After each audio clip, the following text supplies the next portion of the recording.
The following video contains content some viewers might find disturbing. The views and opinions expressed here are not facts and are nothing more than entertainment. The views and opinions are not facts and do not represent the views and opinions of Xirtus or our channel, and do not necessarily represent or reflect the views of the guests, YouTube, Google, mainstream media, society, or civilization at large, or anybody.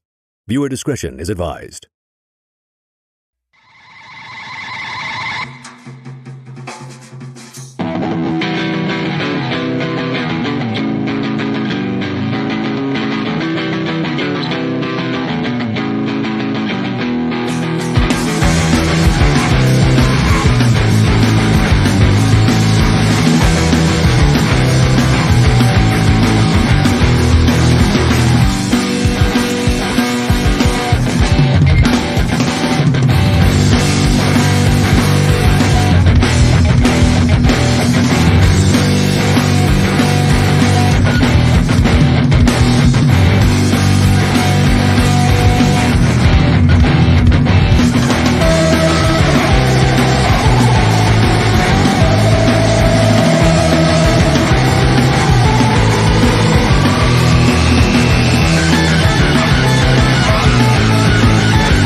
Oh, hi.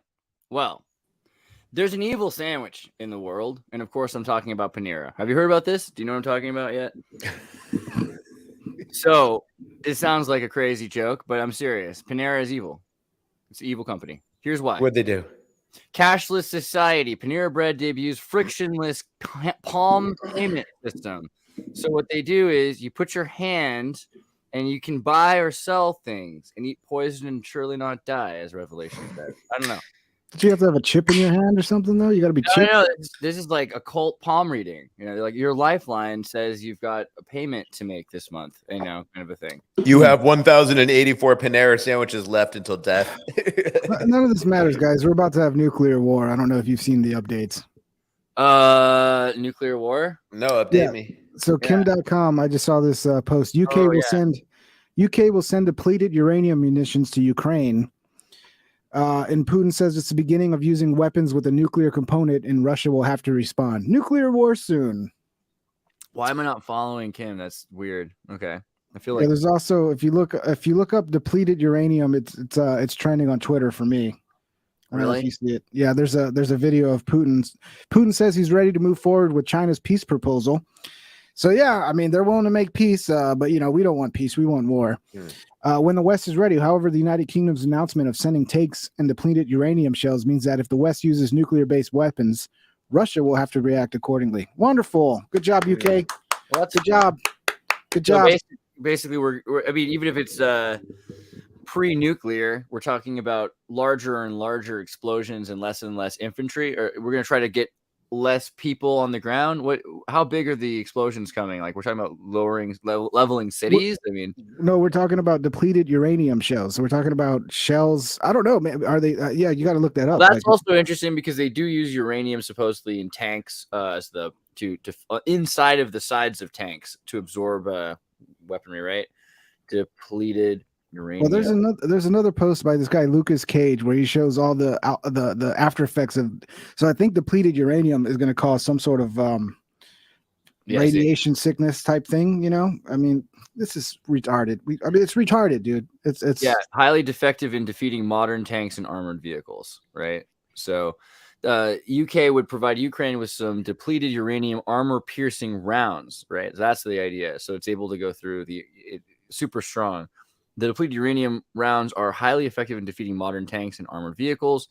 Russian President Vladimir Putin hit back and promised munition deliveries, saying there was a nuclear element to which Russia was obliged to respond. If you want to see some, I mean, I don't know if you want to show these pictures, but if you look up Lucas Cage, he's got a post showing Iraqi children and the effects they had from having it's Lucas Gage 584. The effects of on Iraqi children of us using depleted uranium in Iraq. Well, that's horrifying, but let's see. Is this him? This guy? Yeah. The post is from the 21st, so you might have to go back a little bit. Who knows? He's one of these guys that posts every 10 seconds. Toxic Legacy? Worse than Hiroshima? No, not that one. I mean, that might be it, but new study on depleted uranium impacts on children in Iraq. So he's posted more about it, but he's also got a post with a bunch of pictures of children that are clearly suffering from some sort of weird defects. Wow. Oh, there's some pictures there too. Yeah. Wow. Like the 80s in the United States. It's horrifying. Yeah, but I mean, we keep upping the ante, and like, what do we expect Russia to do at some point? I mean, they're gonna respond. Yeah, you poke the bear. It's a Russian bear, man. So stupid, dude. It's so dumb. I mean, I got to move to fucking, excuse my language, to like, I got to get out of this country. It does give you a headache. Seth, what did you think about do you think nuclear arms, nuclear munitions is? I could see like the usage of a tactical nuke, but not in a city. I haven't seen any images of like wreckage in Kiev. Sorry, I don't want to say it the globalist way. I haven't seen any images of wreckage in Kiev. I think they're mostly fighting in like the borderlands. Right. And it's almost to me just like a display. What do they call the video game thing they do every year? Like CES, where they show off all their new video game engines and all that stuff. Yeah. It's kind of like that with like weapons manufacturers. They're like, we need to let the people know what they're investing in. Let's blow some of the stuff up, but I don't think they want to blow it up in any first world globalist cities like Kiev. So I wouldn't be surprised if they use a tactical nuke at the most. I don't predict that. I predict no nuclear weapons will ever be used again. And except for maybe like a dirty bomb or suitcase nuke, like a false flag or terrorism, but not military usage, I don't think, deployment. And also, I don't think Trump will ever be arrested. I don't know. I think we're just going to have to be satisfied with little drips and drops of bad news as opposed to we got to get to the Trump thing, because at first I was like, okay, this will be a quick story and it'll be done with. But do you guys think they're really going to use nukes? I just feel like they're so close to world domination that I don't think Russia's going to use nukes, because that's committing mass S word. I think they explained it pretty well. But they might use depleted uranium back, and that's not going to be good. 100%. That's the thing. So nukes probably not. I agree, but depleted uranium in armor-piercing rounds, yeah, it sounds like they're going to be using that. And The what's more the we- cost of that? You're going to have kids living in border towns and little shells that are small that are going to They get go in the small soil. Yeah. small amounts spread everywhere or something. Yeah. We just need to make peace, man. I mean, China's like I'm the biggest China, you know, they're up to no good, but Jesus, China's at least working to make peace out of this whole crap, and we just want to keep escalating because it's good for the war machine. It's good for the military industrial complex, and it's disgusting at this point, man. What do you mean China wants to make peace, by the way? Yeah, no, Russia says they're willing to accept China's peace deal. It was just waiting on the West. Boris Johnson who actually went over and talked to Zelensky and prevented the peace talks from going down. That was like week 2 of the war, almost a year ago. Yeah, here I'm gonna share this. It's Putin talking about it. Yeah, grab it. I always got to do a little sound effect when I grab things. I like that. That reminded me of like the Wii U soundtrack. We could all make a song together. I like that idea. We got to do that, actually. Полагаем, что многие из положений, выдвинутого Китаем мирного плана, созвучны российским подходам и могут быть взяты за основу. So there's Russia, like, yeah, they're willing to make a peace deal. They were, like you said, they were willing to make a peace deal before. I think the original one was that the Donbass region was state autonomous, like basically independent, I guess is what autonomous means, and that a guarantee that Ukraine wouldn't become part of NATO. Like, yeah, sign that freaking deal, dude.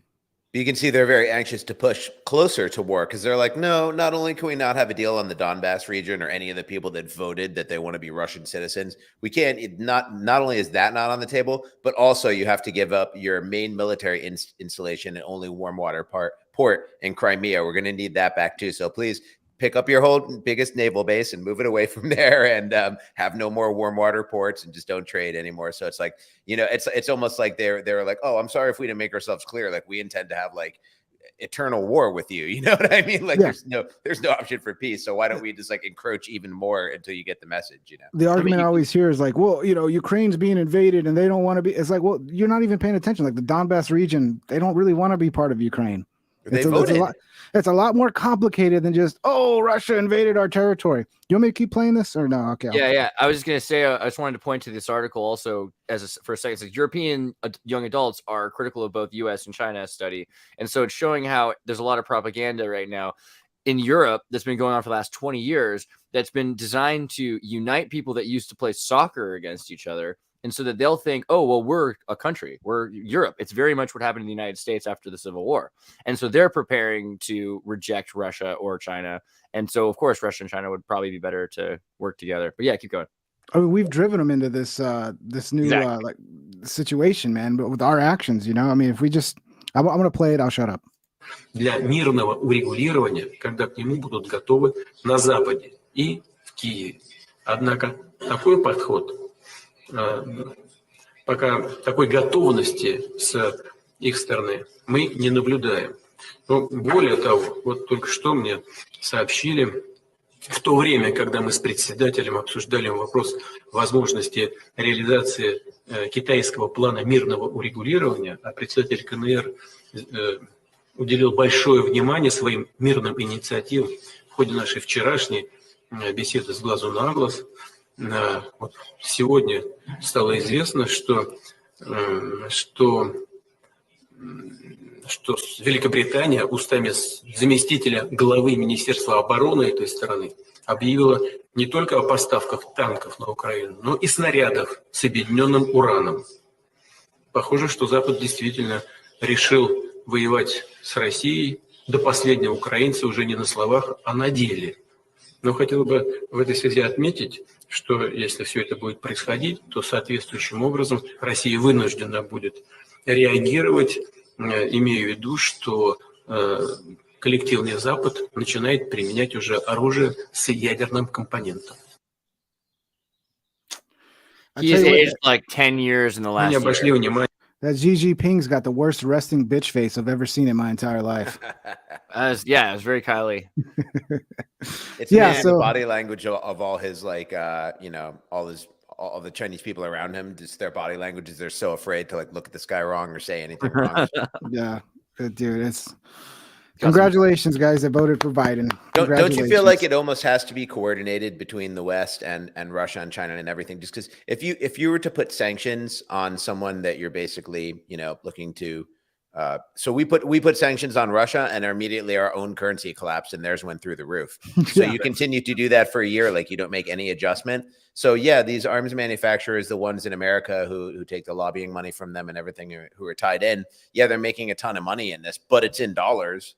You know what I mean? So as they're making a ton of money, their money is losing its value, like it could totally bottom out in like historic fashion. So it almost seems like there has to be some collusion between the warring parties that like money, somehow everyone's going to make money out of this because America is, the dollar is, we're going to lose the petrodollar based on what we're doing here. It's not working out very well for us. That's for sure. It's a bunch of, I don't know, man. It's just, and I don't like all the lionization of Putin either, just because like our government is like, we're so familiar with it. And it's like so disgusting and nasty. And just because like he's opposed to it and he gives some base speeches, but so did Trump or whatever, anyone can give a base speech and, have Steve Bannon whisper in their ear what to say to conspiracy theorists. But despite that, like Putin's a nasty, sucky guy too, and he's just willing to throw waves of young men. He's got the most, so he's just willing to keep pumping, corpses onto the battlefield. And I just think the whole thing sucks, man. And it seems like it's totally coordinated just to usher us into this new phase closer to a one world government. Yeah, the whole world's filled with terrible leaders. I mean, it's just at the end of the day, you should always just choose peace, whatever it takes. We got to stop playing God and doing all these.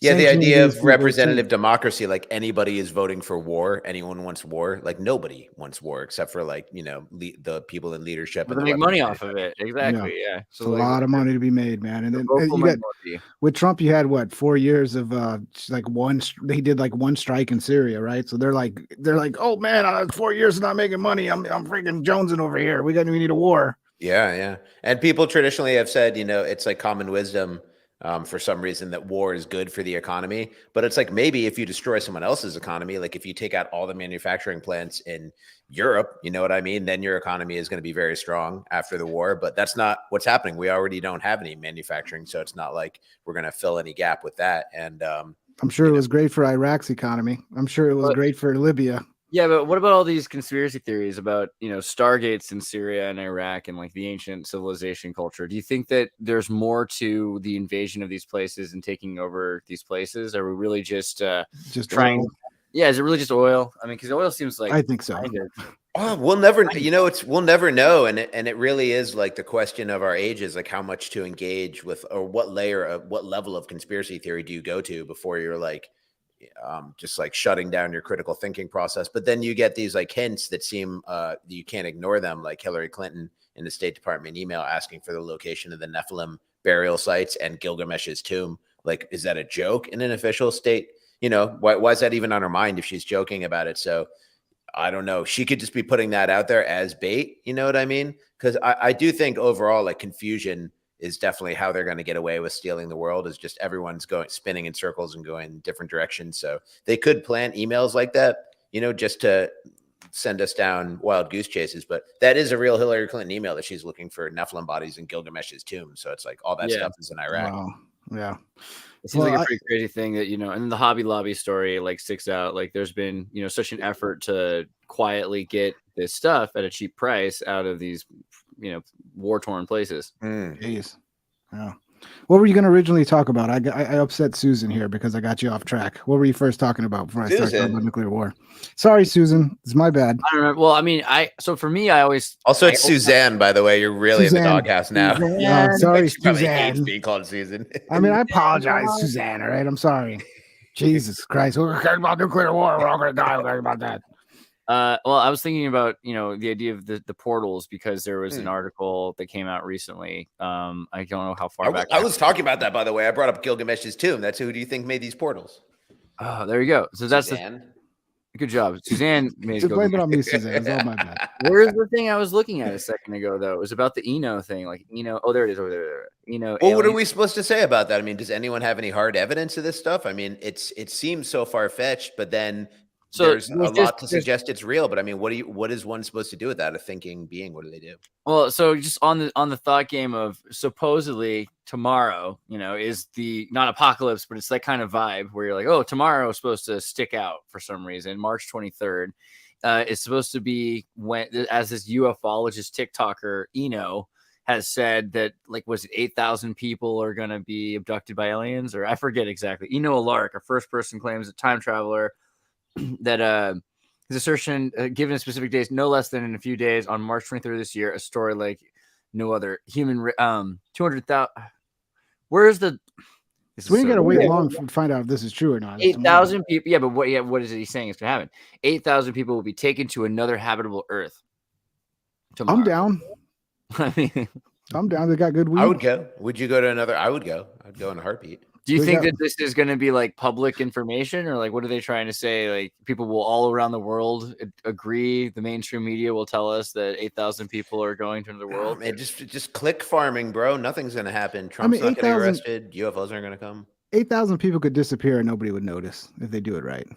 Where's my crazy click farming? But I am interested more in that than the portals in Iraq and all that stuff. I mean Trump was arrested in AI, right? Yeah, in our imagination. Is this AI or is this just Photoshop? Because it looks like it's Photoshopped and not AI. This is Mid-Journey. Check out the hands. This is Mid-Journey 5. Yeah, you can tell these days. Look at how nice the hands are done, right? Oh yeah. No, these are better hands than before though, because Mid-Journey 5's hands are better than they used to be. Like they look like real hands now. So. Gotta be a little proud of that. Right? Yeah. But I mean, this is, we arrested ourselves, in our imagination. So these guys were so hard up to see Trump arrested, they had to make it happen in AI. They've made like a whole week of podcast clickbait out of Trump. You know what I mean? Like I did. All the political podcasts just going crazy, making hay off of this, and then nothing's going to happen. You know what's happening right now? I mean, I was saying this the other day, and I can be wrong. I don't know, just based on experience of how the world works. This DA in Manhattan has lawyers, personal attorneys, and they're like, you're totally crispy clean, right? Because you're going to be like the most exposed person in the world if you issue this indictment. Like there's going to be just like teams of military grade character assassins coming after you. So you definitely never committed any crime, or there's no, what's good for the goose is good for the gander with you. And then that DA is probably like, well, what can I do? Like I told everyone I was going to do this. Like, well, you can't do that, but you might be able to issue a statement. Or so like right now there's like negotiating going on. I mean, this is a horrible, stupid idea. It's outside of the statute of limitations. It's not a felony. No, this is a total stretch of legal reasoning. And this DA is going to expose themselves so much by doing this, so they probably won't because they're own personal attorneys. I mean, this person is an attorney, so it's like they don't want to go to jail. He's going to become a hero of the TDS crowd, though. Of course, they're going to love him. Like just like James Avenatti, and then eventually we'll find out he's a child diddler and he'll wind up in jail. Is that how it usually goes? What blows my mind is the Secret Service aspect, because what are they going to do? You can't arrest the Secret Service. So are they really going to try to keep him in an isolated jail, or what's going to be the psychological idea of jail that they're talking about? Because they can't actually put him in jail unless, what are they trying to do? Are they like, how far can they possibly actually go with this? That's another thing I haven't really completely figured out, how far they want to go. Is it just aesthetic? They want to, I mean, it sounds like at very least, if everyone thinks Trump was arrested, it'll harm his chances in their mind, which is the opposite of true, right? He'll probably come out more, if you go to jail, you come out more famous. That's America. So there's going to be two narratives, like always. There's going to be the TDS mainstream media narrative of, we got him, he's broken the law, and they'll spin it to make it seem real bad. And then there'll be the Trump supporter narrative, which is, they've gone crazy and they're abusing their political power to arrest their enemies and their political rivals, etc. There'll be two different narratives, like everything these days. I just don't know how they're going to be able, because of the Secret Service. So I just don't see how. Yeah, I mean, I don't think there's they like will. Yeah, I don't think there's a logistical problem. Obviously, they're not allowed to leave his side. You know what I mean? They can't go in the jail cell with it. The whole thing is silly, bro. Like, I'm sure they're going to end up issuing a statement and saying there's continuing investigations and working towards an indictment, just to keep it in this. I mean, they're trying to muddy him up. You know what I mean? And just generate some anti-Trump feeling to come back. They did a great job last election with just destroying everyone's minds. And they're just getting fired up to do that again. But I don't really think events like that are going to take place. I mean, we all have like trauma from 2020, but usually major world changing events don't happen, or they happen every 20 years. Otherwise, it's just kind of like slow, gradual decline into the new world order. Like usually the new world order every day we get. So, okay. I posted something the other day about this that was, I just will try to paraphrase it, which is that we keep hearing that AI is going to, or sorry, that ET is going to make first contact publicly with us around this time from all these different, from ufologists on TikTok, but also from NASA and like these people that are kind of pushing that agenda. That's what mainstream society is saying, and most conspiracy theorists are saying actually mainstream society is faking it. But you also have at the same time all this AI, and people during the quote unquote first contact time, AI and humans are talking, and this is like every human is, hey, have you heard of AI? Have you interacted with AI yet? So I kind of wonder if there's a connection between the AI and ET. And, you know, Frank Zero yesterday was kind of, you know, suggesting that there might be, or that there's been kind of this idea that there is, but even the Pentagon officials suggested alien mothership in our solar system could send mini probes to Earth and could be reacting with us through our technology. And this is basically the idea of like some kind of alien energies channeling, or, you know, light beings, or manipulating some of what we think of as being more random in the AI. If that's the case. I mean, they're just starting to suggest that maybe AI and ET are associated. But I wonder what you think, because, you know, again, this isn't even National Enquirer. I mean, it's New York Post, but, you know, it's also Fox News. Let's go, right? Greg Vayner from Fox News. It's a pretty, you know, unimpactful statement. Like, if there's aliens, they might be able to send mini drones. It's like it's not a very non-committal statement. Like, everyone's thought of that. It's like, yeah, obviously there's a mothership and then smaller ones come out of it. I mean, but are they? Like, that's possible. We've determined at the Pentagon that might be it. During the balloon period, right? The balloon era, you know. Oh, right. Yeah. Is there, what are they saying? Are they trying, because there's all this stuff that we keep seeing in the sky, and they're like in California guiding down like explosions and stuff. And then they could be saying, oh, well, it's then one thing you could say it's alien, so that you don't know it's Chinese or American or something. On the other hand, you could say it's you know, military spy stuff, so you don't have to admit it's alien. So who knows what is real at this point, if it's military or alien or something else, or you know. I mean, normalcy bias says it's military.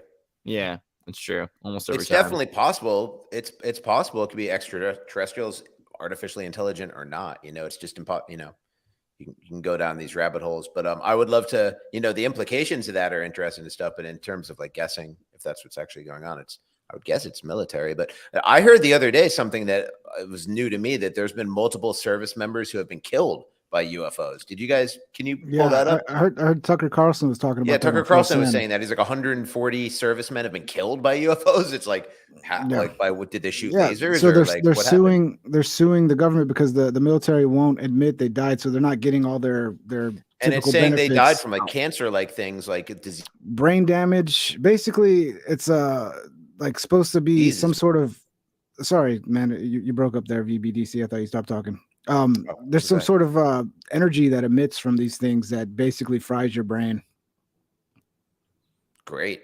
Yeah, maybe that's Havana Syndrome, is you've got a UFO cloaked just right above your roof. Well, the idea that ionic lifters have so much EMF that they can fly could also, you know, it could be bad for your health. I can see that as a problem. I think Alex Jones had a good theory. We talked about that on the last podcast I did with him, and he said that it's basically these bases. They have such powerful like it's not like a foreign entity doing this to people. It's our own government doing it by having these powerful like dishes or whatever. Like the radar satellites are so powerful now, because like these people, they get it when they're on base, and when they leave base they get better, but then as soon as they get back to base they get bad. And it's basically our own shit that's causing it, because it's so powerful. Our own microwave signals and all sorts of stuff, you know. Kind of ties into his 5G's bad, 5G's are. You think some people are just more susceptible to that kind of radiation poisoning, and for other people it's fine? That's what he said. He's in Johnny Mnemonic, right? Where he's like, we don't know what causes it. This causes it, and this causes it. All this EMF. We're putting all this radio out there, and it's making everybody jitter. You know what I'm talking about? Yeah. Yeah. Yeah, I mean, that movie actually is pretty realistic about what's happening. You love it's that also movie. Better Call Saul, the brother character. That was what he Oh, yeah. suffered from, you know. And everybody calls you crazy if you say you suffer from it. But Oh. yeah, and then they released a report that said they could confirm it wasn't foreign adversaries causing Havana Syndrome. Well, yeah, it's apparently, according to Alex Jones, it's our own shit causing it.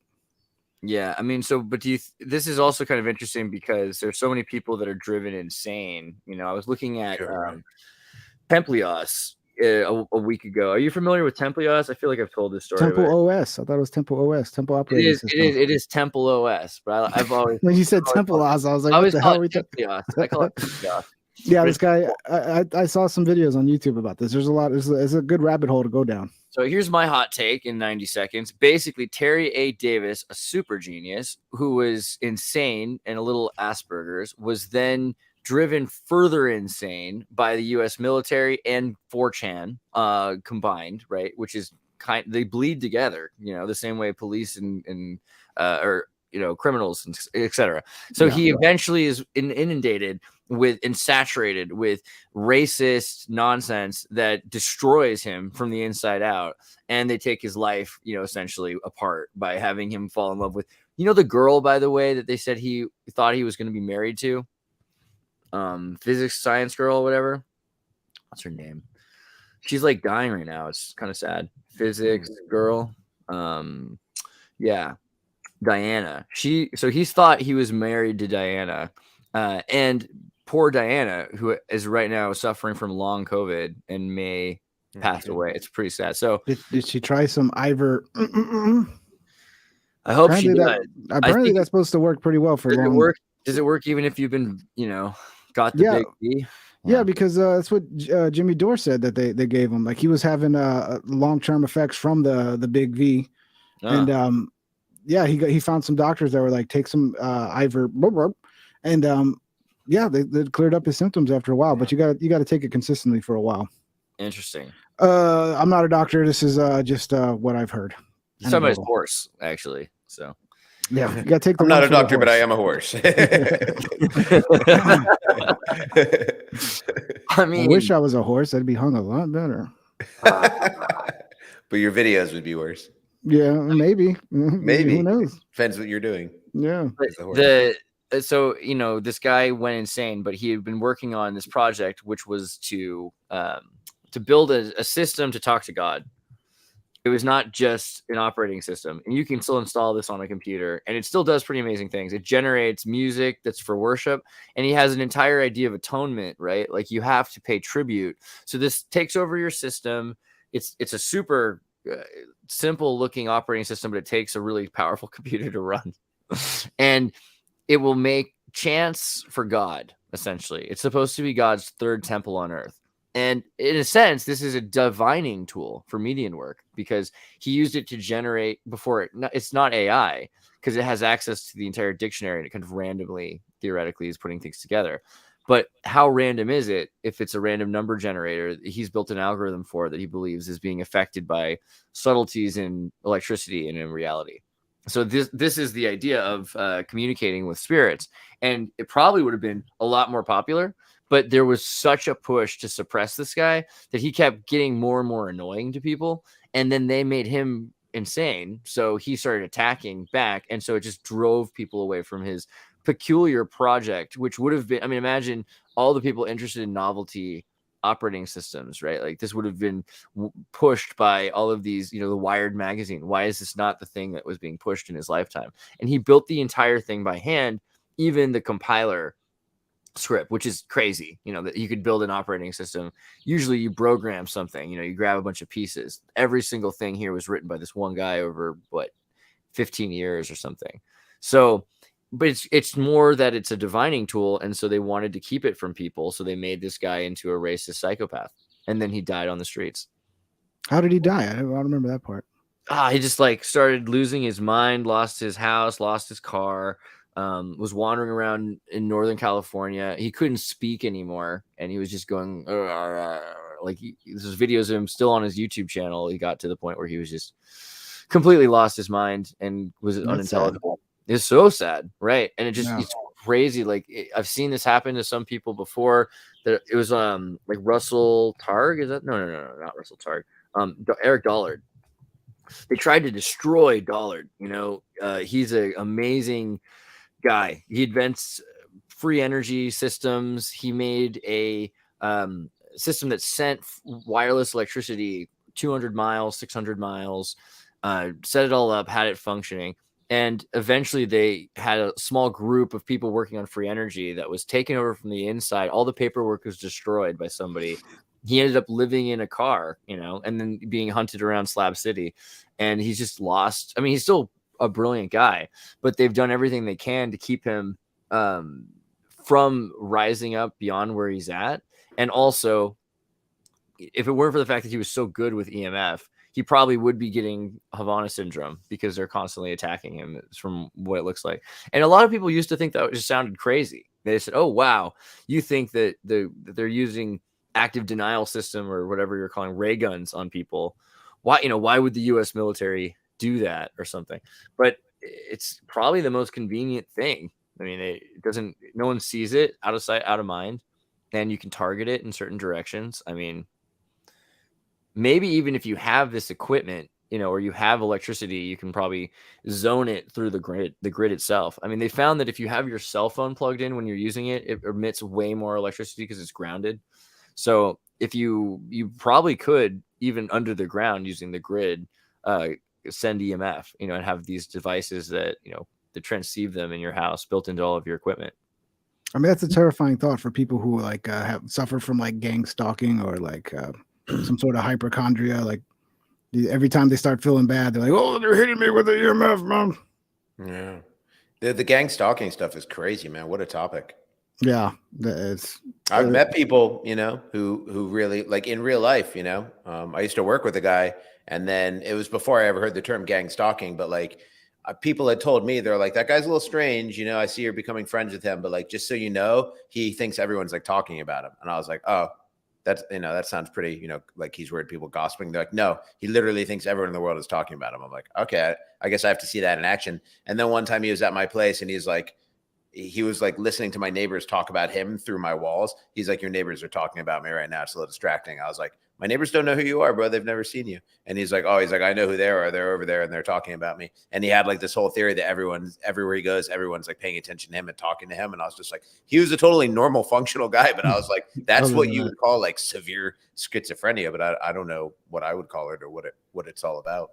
Yeah, kind of narcissism, but yeah, maybe. Where's the crazy story? I think it was a guy. Wasn't he in California where he said that like he was being gang stalked and then all of a sudden he disappeared one time? Isaac Cappy? No, well, not Isaac Cappy. You gotta look it up. It's one of these weird YouTube videos where they did like a little documentary about him.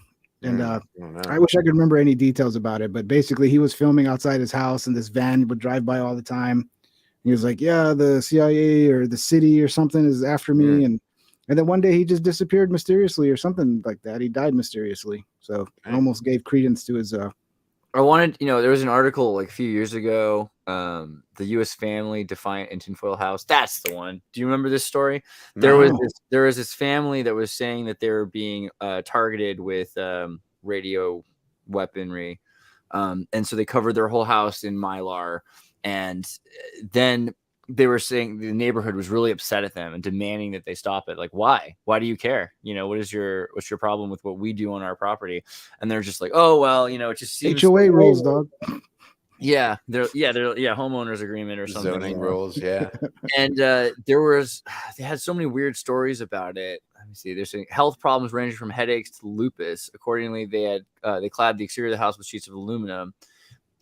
Shield to protect against radiation because microwave radiation reflected off the aluminum. So they had these thicker sheets of aluminum that they actually installed in the whole house, which is making it look like a giant metal box, essentially. I think they're totally right. Like we said, different people have different levels of sensitivity to it, but it's very dangerous. It's like basically like an energetic toxin or pollutant that you're just dealing with all the time. I would love to live in a house that is completely free of electronics and wires in the wall, and then have a studio on the property I could walk to, and it's like a Faraday cage where all the electricity is contained in there. you know, and like have the option of using the internet and stuff. And then when I'm sleeping and the rest of my day when I'm not online, I would like to be nowhere near Wi-Fi signals or EMF or any electricity. They had a thing where one of the far out. Yeah. Well, There's actually a bunch of counties in the United States that are purposely EMF free for this reason, and Wi-Fi free. There's no electricity. There's no grid. And if you look it up, it's like cities for EMF sensitive people. Right. Hmm. Yeah. I didn't know that. Yeah. It's pretty interesting. Fair. But you could also do things like this to your house. And so that would just upset people, which I think is interesting. But there's EMF quiet zones, which makes you wonder, like, I mean, if that exists, why? You know, they're literally EMF quiet zones, US map of EHS and MCS communities, right? Like Telegraph Island, they're probably trying to preserve like original DNA that's not modified by, you know, EMF and stuff like that. Wow. Probably where they have some of these indigenous peoples areas where they have like no electricity, no Wi-Fi, none of that. They're probably trying to preserve their original DNA. A lot of quiet zones have been established by law, white zones.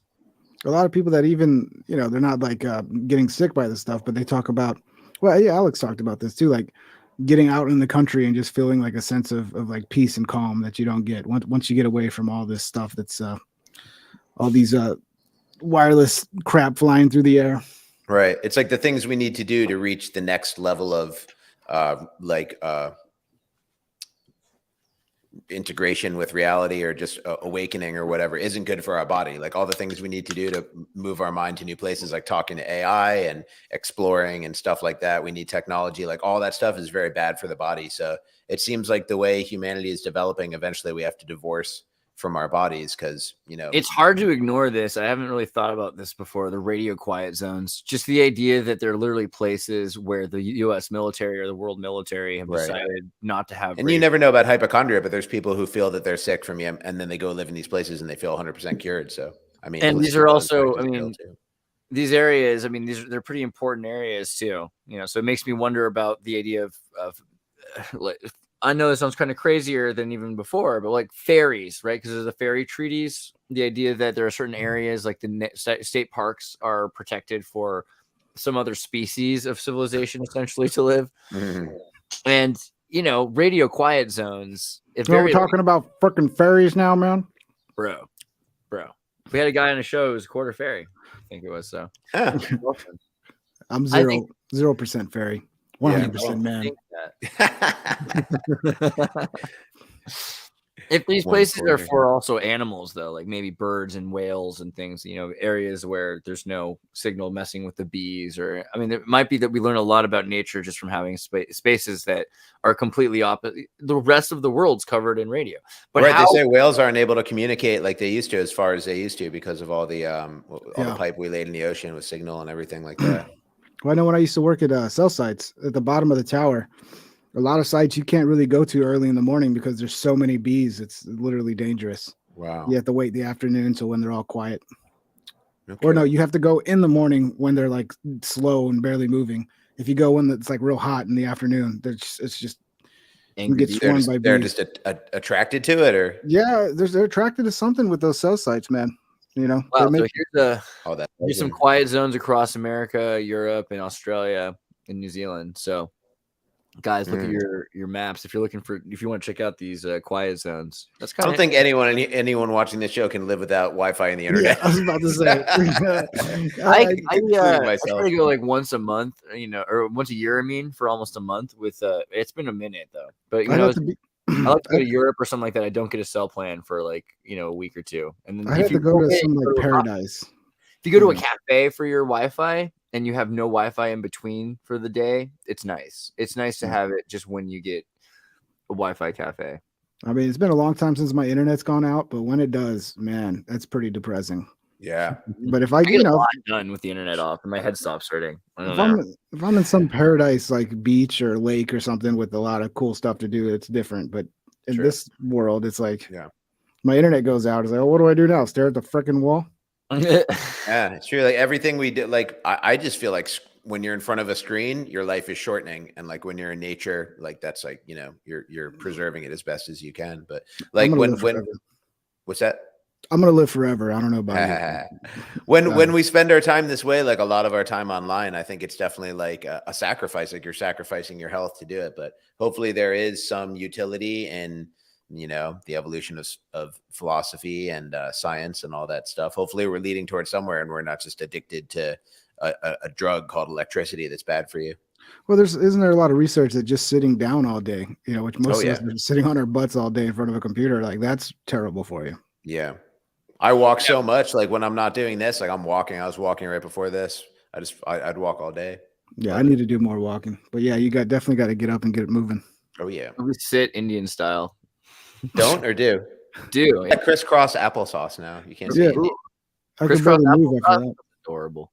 I like that you can send voices too. So that's the other thing. People were hearing voices in their houses, and there was a point when the D'Souza family had said it felt like something was being aimed directly at them. So they got these giant fans, and they were blowing with these fans another direction down an alley or something. They had two fans, so they aimed away from their house and pushed it another direction, veered it off. And behind their house to an angle was a school that was shut down for an emergency. All these kids were vomiting, like the whole school got sick. And so there was a question there if there was more to the story, that maybe they're not just crazy, and that for whatever reason this family was specifically targeted, maybe because the father was working for Excite, which was the company that Morgellon had started, that what's Glenn Maxwell's sister, right? What's her name? Excite Maxwell. You know what I'm talking about? Unless it's Isabel Maxwell, is that right? Glenn Maxwell, yeah. There we go. Isabel Sylvia Margaret Maxwell, the sister of Glenn Maxwell, co-founder of Magellan. You said Morgellon. Yeah, excuse me. And a search engine it was a search engine that was acquired by Excite. Okay, so then Maxwell listed as a technology pioneer of the World Economic Forum, right?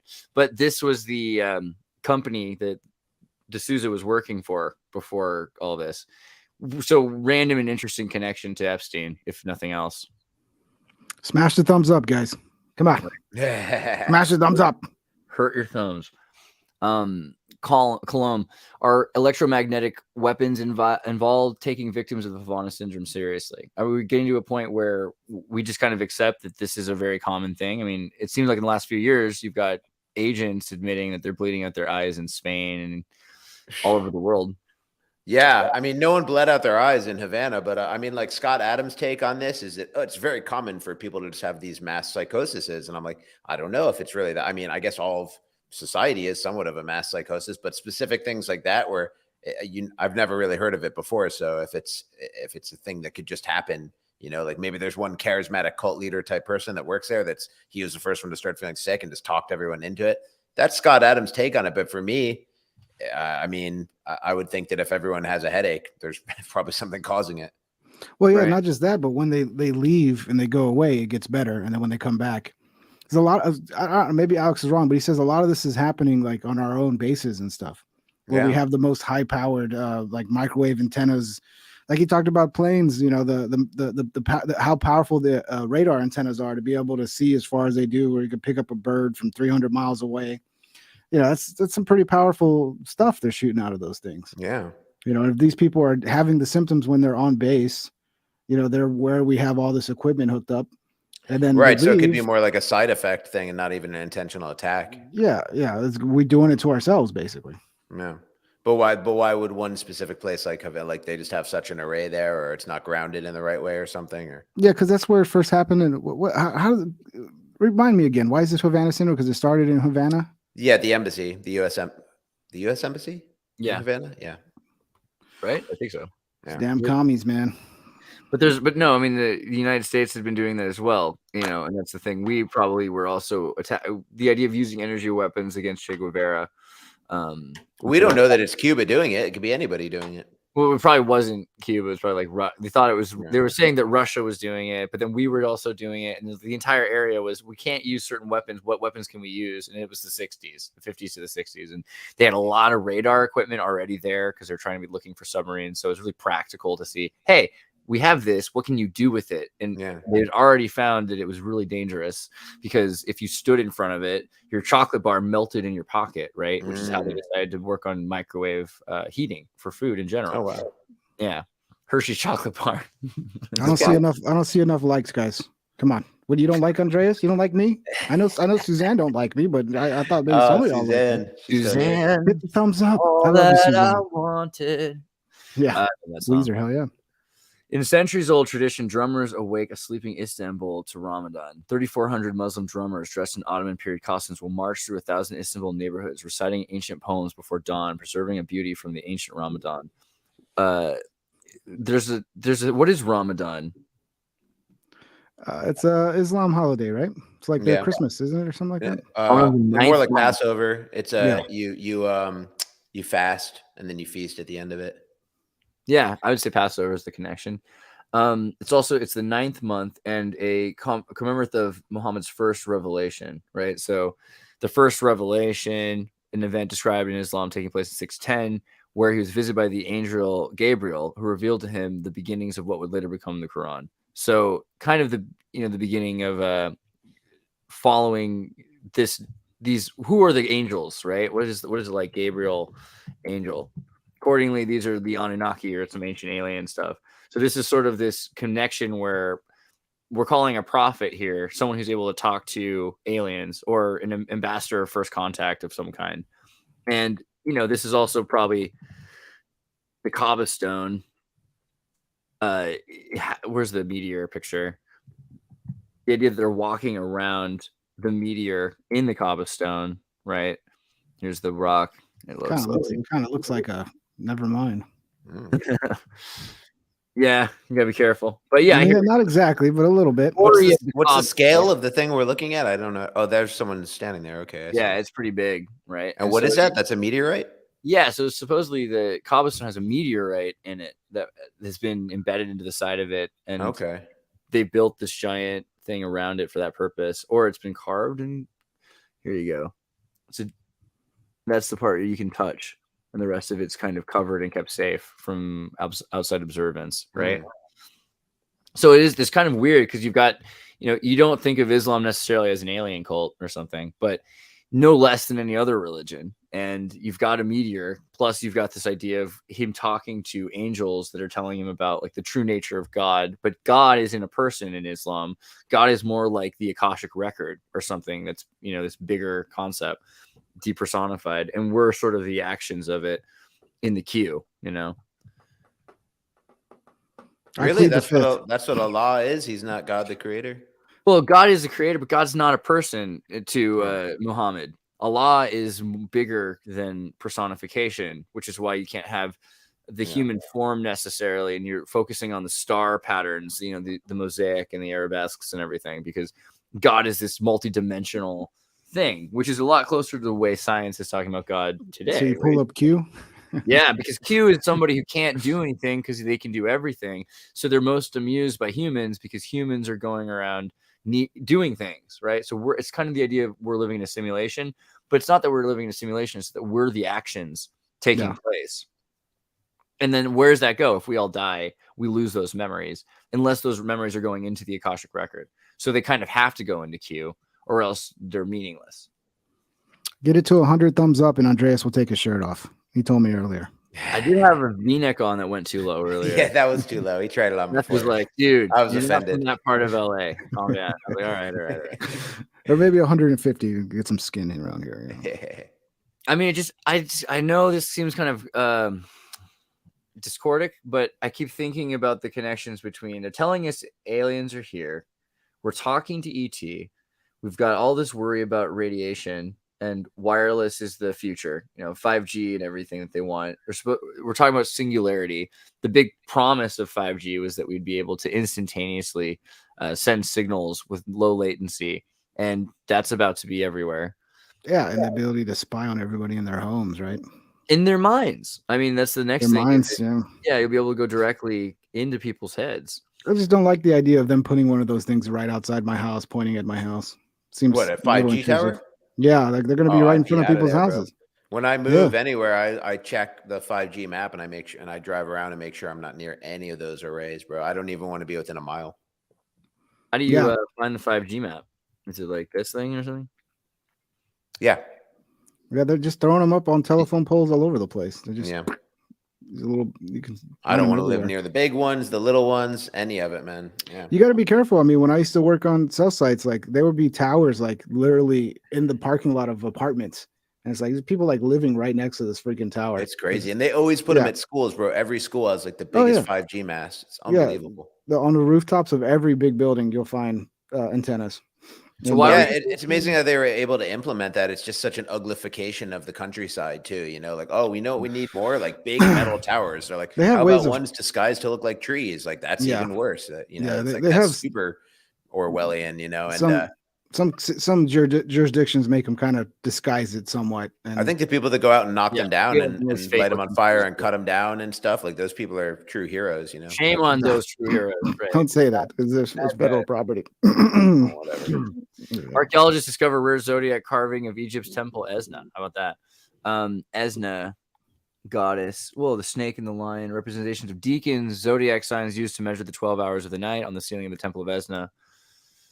Archaeologists engaged in restoration of recoloring work at the Temple of Esna in Egypt have successfully uncovered a remarkable representation of celestial bodies together with the 12 signs of zodiac announced in the following. Archaeologists just repeat themselves. We need to stop doing that. I want to hear it one time. Get AI to write these articles. They had 12 zodiac signs in Egypt. I don't know. That's what it sounds like they're saying. There was only 10 before the Roman emperors started changing the calendar, right? There was only 10 zodiac signs, and they isn't that correct? And like Scorpio didn't used to be a sign; it was like part of an eagle. Scorpio and something else were together, were an eagle, and like they changed some of the constellations, and they added July for Julius Caesar and August for Augustus Caesar, and then that's why we have. That was my understanding. Maybe that's not right. Yeah, I don't know. I didn't know about the 10 aspect. I know that, the 10 months. I know that part with Julian calendar, but I don't know if the Julian calendar was the zodiac. Yeah, some of the zodiac signs we have now are like they broke a larger constellation into two parts to make like more in the same part of the sky. Where's Douglas? Was he one of the first 8,000 to be abducted? Did he get an early ticket? Poor Douglas. Yeah, I think he's with his parents having dinner. Yeah, I miss him. I miss Doug. Yeah, he's good. He's a good fella. Hopefully he'll make it at some point. I do hope. Tutmos, famed warrior of ancient king. I don't know. What it is. I still think that the whole question about this world, where we're headed, I still trying to understand it. The idea that AI is something that we can contact right now as ET. Do you have any more thoughts on that idea? So you're talking about like Chat GPT is actually, we're talking to an alien is what you're saying. I'm starting to wonder if they're connected. Yeah. I mean, because it seems like it's slightly more conscious than we realize, and it's really just trying to understand and translate our way of thinking in our language, and maybe there's something more to it. Yeah, but then why would they listen to these woke, moderators telling them not to talk about this or that? You think if it was alien, it'd be less controllable? You'd be like, true. Make a joke about Donald Trump, and make a joke about Joe Biden. The aliens would be down to do that. You'd think, it wouldn't be so woke. But it will do it if you let it pretend it's not itself. So have they patched that yet though? I mean, how long till they patch that? You gotta find a new way. I mean, but as they patch it, more and more AI is released into the world. So is it not that it's ET, but that it's manifesting the way DNA works? Because DNA is sort of we can send DNA. I mean, it's definitely terrestrial, right? It's like in servers here on the surface of the Earth, so it's. But so even if we were just we could send the signal of DNA through like light. You can send it, and you can create with electricity and a saline solution somewhere else. Certain chemicals start to cause effects that would then create the chain reaction that would reproduce what DNA sequence was sent. So you can use light to transmit the data that causes DNA. Maybe that's part of this as well. If we're creating a system that allows us to think subtly different and then gradually changes the way we think so that we start to evolve into a different species or so it's like a terraforming of the human mind, like someone else is populating the AI with ideas so that when we interact with it, we become more hospitable to our future overlords or inhabitants of the earth. I never thought of it before. I mean, it's an interesting idea. I also didn't know you could send DNA with light into a saline solution. So Yeah, me neither. You can Totally reproduce. outclassed. You can reproduce DNA. You can create DNA, and it can be in the same form, a duplicate of another strand of DNA somewhere else. So you kind of it's kind of like faxing DNA. The argument for the soul is really struggling to keep up with all this, you know. We're getting closer to 100 likes, Andreas. Hope you're ready to take your shirt off. Oh boy. I mean, terraforming the mind, though, is an interesting idea because that's what we're doing right now. That's what education is. That's the whole push, is to change your mind, you know. And this is even, you take a migrant culture and force them to speak a new language for working. I mean, we've destroyed civilizations, but we've also created new ways of thinking that are different from the ways we used to think because of these words. Terraforming the mind. We're also getting dumber. Apparently, IQs are going down like crazy, which makes sense because, you know, nobody's actually retaining knowledge anymore. Everything's just pulled up on my phone.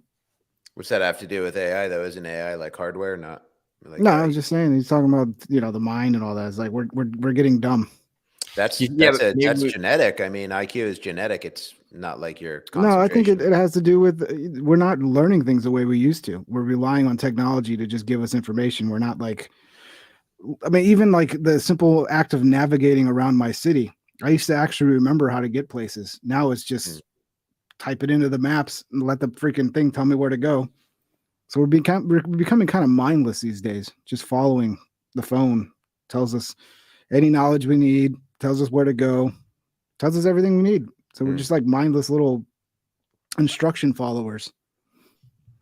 Yeah, and it's kind of hard. I've noticed, like, so something I was thinking about just now trying to find articles, like, how hard is it to find information? It's so much harder than it was 2 years ago. Good information. InfoWars has less information than it used to because they're afraid to post things that are going to get them in trouble. Zero Hedge has kind of become, you know, it talks about, it's almost like a Duran. It talks about what's going on in Europe and internationally, but it's not as big as it used to be. And I feel like it's harder to get information than it was before. Whereas if you could go to Bing and you could say, Bing, tell me about the world. And Bing is going to be the future of answering things. You'd be like, what's going on with aliens? And it'll look it all up and it'll find it for you because you can't look through 10,000 websites. So we're at a point where we can't digest this information, but AI can. And so we're going to start asking it to tell us what's going on instead of these pages. I just don't know how kids don't all have straight A's these days. And they got all the answers on their phone, on their computer. You know, it's how easy is doing your homework now? It's gotta be easy with school with ChatGPT, because, you know, why not just have ChatGPT writing your paper for you, and you can change it slightly and you learn how to write a better paper. So very quickly, it's like, why would you go research stuff? Because you could ask Bing to research it for you. And why would we want to stop kids from doing that? Isn't that what we need them to do to be able to exist in the modern world? Should we teach them the Dewey Decimal System instead? You know? Yeah, I mean, but I think there's some, we gain a lot by having all this information at our fingertips, but we also, I think, lose a lot. You know, it's like having our own little butler. We don't know how to really do things for ourselves anymore. Yeah, I think we're going to lose like specialization, like because Dewey Decimal System, you'd end up researching in one subject. You know what I mean? Just for like, you'd be in one part of the library. That's just the way it was. So people would specialize in one area of information and then have the confidence that we call expertise, you know, but it's like everybody can be a jack of all trades. And like you said, with ChatGPT, you can just ask it the answer to anything, you know, so it's like anything, anywhere in the world, you can just bounce around. You know, there's something about diving into a specialization and just making that your life that, you know, you get to some different territory than you do with just a bunch of generalists. There's definitely some creativity lost when, you know, you never big time. Yeah, you're not like figuring it out for yourself. Creativity lost, but like knowledge gain. I think like the more knowledge you have, it almost like your worldview changes to where like instead of like thinking about creativity, you see so much stuff that already exists, and you know you can intuit from that just the endless possibilities that could exist just from seeing so much more than you used to see, getting so much more information, that you start to think about like creativity is more like just whatever combination of things you stumble into, as opposed to like, you know, you see how much there is already. It's like, I don't even really need to create anything new. It's just about what do I pay attention to in my life? Those will be like my discoveries, and that'll form my personality. And my creativity is just really a matter of like where I'm putting my attention. Yeah. It's weird when you think about how the world is. They're saying we have to fix the world. We have to have clean energy and everything. And you remember what the world used to be like 100 years ago, where you had every town's waterfall, like the Minneapolis Falls hydroelectric plant running all the trolley system, electric trolleys that were water powered in Louisiana at the 1890s, all over the world, in Sao Paulo, Brazil. We had, and we're just now saying, oh yeah, maybe we could use geothermal to do some of this stuff again. So for 100 years, people could not have access to free energy because it would have allowed people to be sustainable. And now most people don't own anything anymore because they've slowly spent everything that they had for the last 5 generations, until most people are ready to live in a system that you're given everything because it's all owned by the state, right? But it will be better. I mean, we're going to have geothermal. It sounds like they're starting to move towards cleaner energy and having a sustainable system just because they own it. Yeah, I mean, clean energy is great. It's just, if it's actually can do what we need it to do, the idea that we're just going to drop oil and replace it with something, it'd be nice if we could do it, but it's probably going to cause a lot of hardships. I mean, a big part of geothermal is the 15-minute city, because the 15-minute city, that idea of having electricity that powers the whole city, it's a lot easier. You could have geothermal, you have a hydroelectric, the entire area, all the energy is dissipated into that zone. You have trolleys that are running 24 hours a day, the same as you have water fountains running. But that means the energy only exists in that 15-minute zone, right? And so outside of that, you'd have dead zones, essentially. Yeah. I don't like it. I'll stay out of those. I think those are called freedom cities. Are those freedom cities? Yeah, Trump's trying to do this freedom city thing. It's kind of weird, huh? Ridiculous. The Trump freedom city, is that an EMF free zone, or are they gonna have more vaccines there? Oh no, that's a 15-minute city, but he just rebranded it like Freedom Fries, So this is a thing to talk about, I guess. Let's go there, because everyone wants there to be some hope in the world. And you're like, yeah, they hate Trump, so that's got to be the hope. But I'm less and less convinced. I'm more and more concerned. And you see things like this, Freedom City, like rebranding of the old Illuminati ideas, not even better. Right, like the way we're going to get to these like cities of tomorrow is through the federal government just decreeing it and stealing our money and doing it. Like that's how good things ever get done. You know what I mean? Like the Renaissance took like a lot of people and a lot of time, like building up skills and working together and stuff like that. It was like an organic grassroots thing. But the idea that the federal government can just come in and build better cities, it's like, bro, Miami and cocaine. With your policies, you've built the cities of today. It would be impossible to have a Chicago if you didn't have the entitlement program developed the way it did over the past few decades. So it's like they are the architects of what we have right now. It's like great to have pie in the sky ideas about what would be better, but it's like acknowledge that the things you don't like and you want to move away from were also your ideas, and you implemented it the same way with the same people. So it's like, what's going to be different? I mean, after George Bush and the Patriot Act and all that BS, anytime they have that kind of branding, freedom cities, it's like, oh yeah, okay, Patriot land. Yeah. A giant Walmart prison. Probably going to be the opposite of that, but whatever.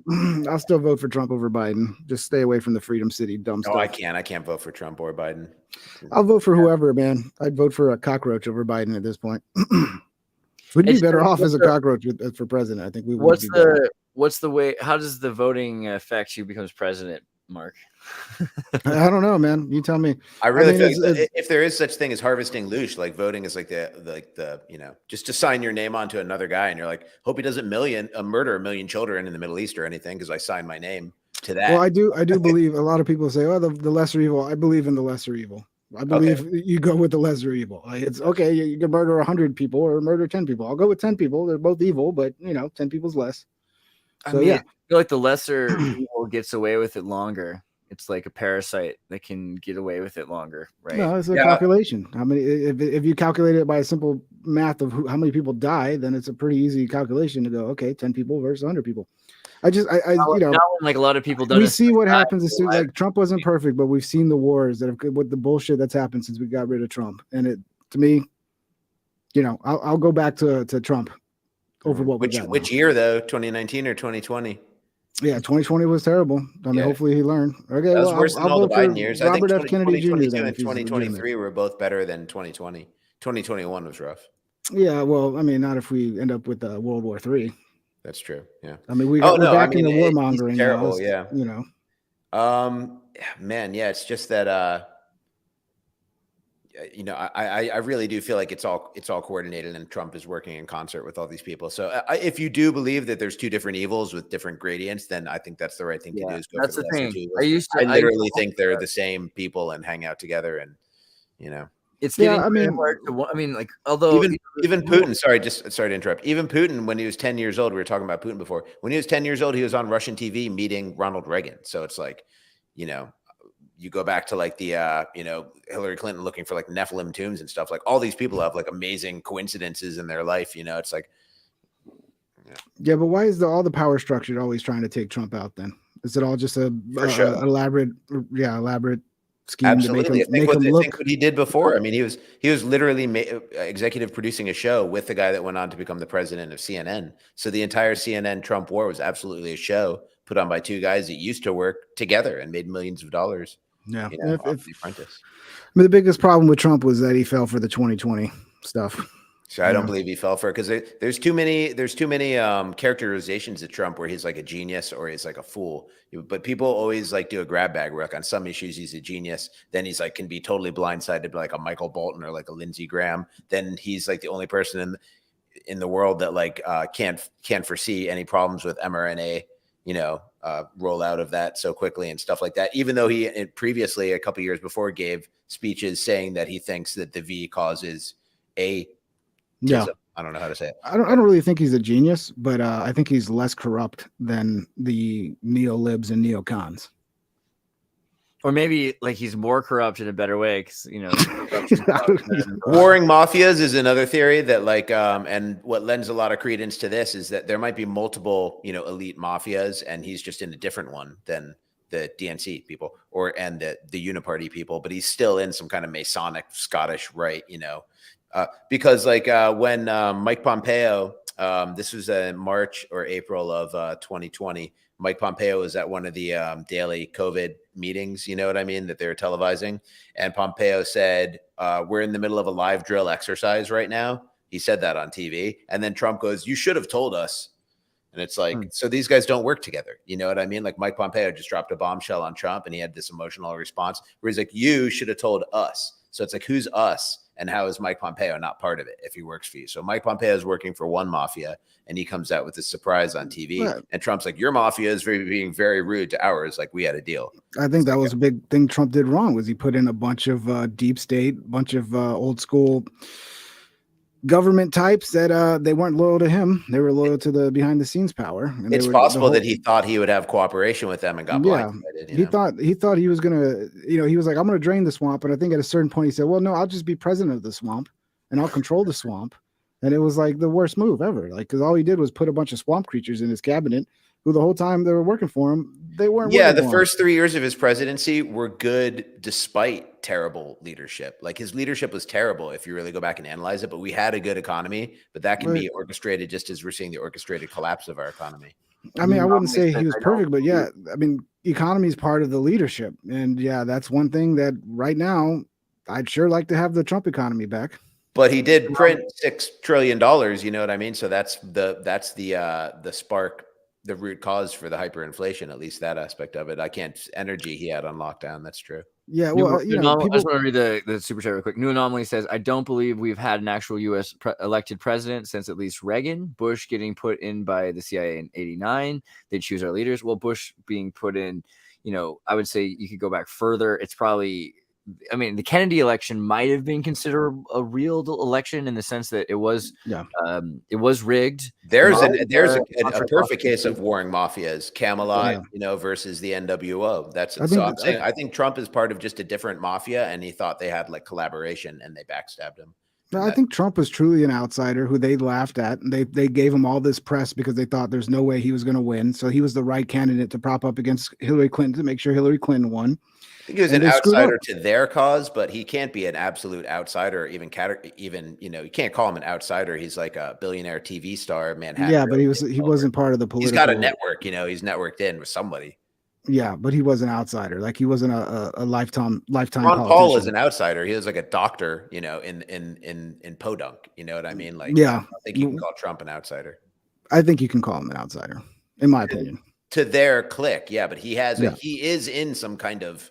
But he's a rich, connected billionaire. Yeah. Well, there no you doubt go. about So that. that's like the opposite of an outsider. But there's still like, you know, outsiders, like you're not connected to that political establishment. Right, yeah. The little like, boy. it's kind of like club. how Yale people look at Harvard people. Right, yeah, you know? exactly. Yeah. So they just think, oh, you're a Harvard boy, you're not a Yale man. Oh, that's adorable.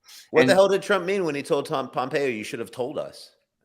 What is it? Probably, what else you should have told us because he's probably there. I think all those people, when he hired Mad Dog Mattis, like who is he referring to? And he said you, and who is he referring to? And he said us. Probably his administration. He's like, you should have told us, like you, like Mike Pompeo as Cobra Commander orchestrating all this himself. No, so Mike Pompeo is working for somebody that's you, and Trump's like, you should have told us, which is like now Mike Pompeo is not even on the same mafia as Trump anymore, and he's supposed to be employed by Trump. Well, I agree with that. I mean, yeah, it's very strange. I agree that most of the people he had weren't working for him at the end of the day. And I think it all goes back to Kennedy, man. It all goes back to Kennedy. That's really when the deep state kind of military industrial complex that Eisenhower warned everybody about right before Kennedy became president. You know, they're very aware of that power that was building behind the scenes. Kennedy, what was one of the last things Kennedy talked about before he got shot? He talked about breaking up the CIA, the deep state, scattering them to the winds, and then boom, they take him out. And ever since then, there's this power behind the scenes that's really running things. And you can call it the deep state, the military industrial complex, the swamp, whatever you want to call it. But that's what Trump was against. That's what he was not connected to. And he called it out. And that was even the bigger problem. And I think with Trump, he was willing to play ball, but they just weren't willing to play ball with him. And I think that was one of his downsides, was that he thought they were going to just at some point accept him into that group. And they're like, no. Yeah, absolutely. I think I agree with that. I don't necessarily think that he's a hero. And I think that likely he probably wanted to be the good guy because he felt like they were the bad guy. But then he wasn't really feeling like, you know, the altruism part. And he also hoped that eventually they would accept him and eventually recognize we're all at the same golf club, even though we're not the same, you know, like it's Caddyshack. There's a difference in class, and he's the guy who runs the golf course. He's not the guy who is the golfer. I think he was naive. He thought they were going to bow down to him. He thought they were going to at least welcome him into the parties eventually. You know, that's I think what he thought, but maybe not. I don't know. Kennedy's an interesting example because the JFK Jr. story and his connection to Hillary Clinton and Trump. You know, I mean, just. Yeah. And Bush, that's the idea that the Bush presidency, the CIA had to kind of I wanted to interject when you were bringing up Bush Reagan. Like, why would Reagan have selected Bush as his VP when they were running against each other? And Bush was vicious. His campaign, I was alive for this. Bush's campaign against Reagan was vicious. It was like the first mudslinging. They invented mudslinging. I think that's the first time I ever heard it mentioned. So it's like, and then he turns around and he's like, he got the nod. It's like, fine, you're going to be president. The numbers are moving too much your way, but your vice president is going to be George Bush. And if you ever play too many games, you're getting killed, and he's the president. So it's like he had to have some kind of conversation like that to even consider, you know? Yeah, he had to bring in. That's not a real president then, you know? I mean, I'm not a big Reagan fan. He's an actor, so I mean, I wonder. I am somewhat of a Reagan fan. I like the idea of him having the one-liner books. You know, he had thousands and thousands of one-liners in these little cue cards, and he demanded to have information by his experts broken down into 4x5 cards. It's like, I want the entire 50-page issue in a 4x5 card. I want you to break. I'm just supposed to make decisions based on the information you give me. So he simplified a lot of things, but he also made it so he could jump on his feet a lot. But, you know, there's just too many weird things about him. Like Joan Quigley, having the astrologer to decide when he was going to destroy Chernobyl or invade a country or make peace or go to a basketball game or see some Boy Scouts. I mean, it's just weird.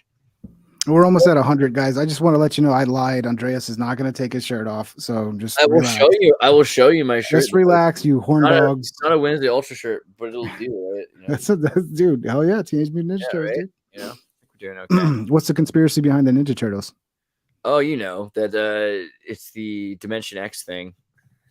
I knew there would be a conspiracy. There's a conspiracy behind everything, dude. Ninja Turtles is about the Dimension X, and they've got, you know, Krang is this giant reptilian who's been arrested for starting a Dimension X war, and so he's been brought to this dimension, but only his brain, his body is this giant lizard thing. It's stuck back in the other world. So in this dimension, they have the Technodrome underneath the Twin Towers in New York City. Yeah. And they're funneling technology into this world. And so they're saying, hey, Krang's saying, build me a body to the Yakuza and I will, give you technology.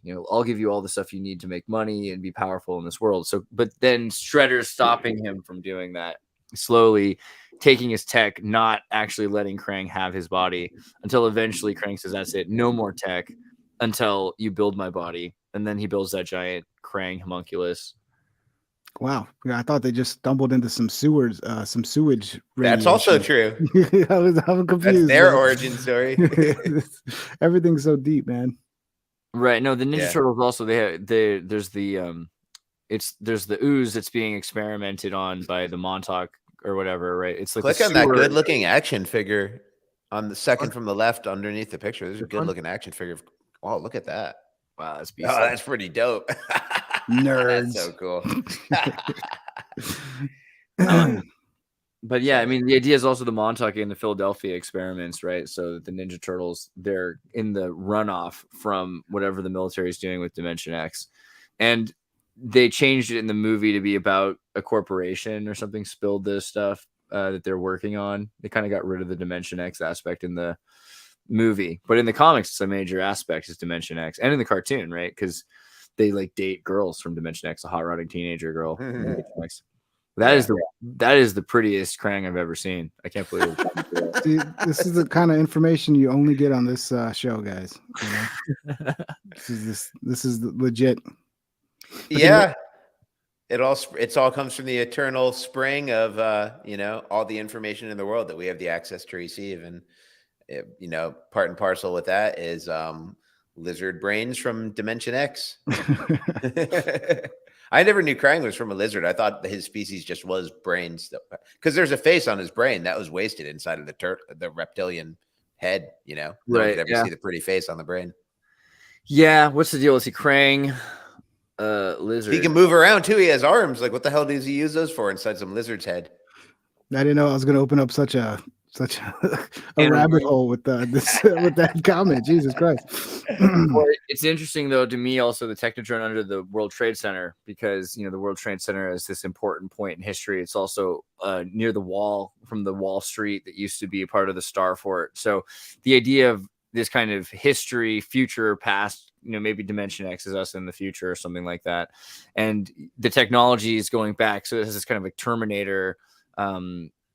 Regenerator, your own grandfather kind of vibe as well. And I don't know, super chat. I don't want you to miss it. New Anomaly Productions.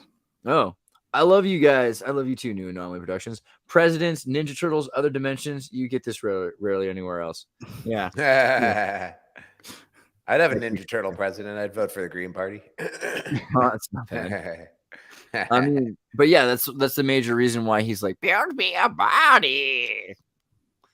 He should have specified with a shirt and hair. I don't know. Why would they build that body of all the bodies you could build? Why would it be wearing Speedos? I think it's a good outfit. I don't know. It's a good point. I mean, I don't know. If you have any more thoughts on Ninja Turtles, otherwise I could do a hard segue to LGBTQ activists in Japan. Okay. Segue it. All right. So in Japan, there are gay people. It's a fact.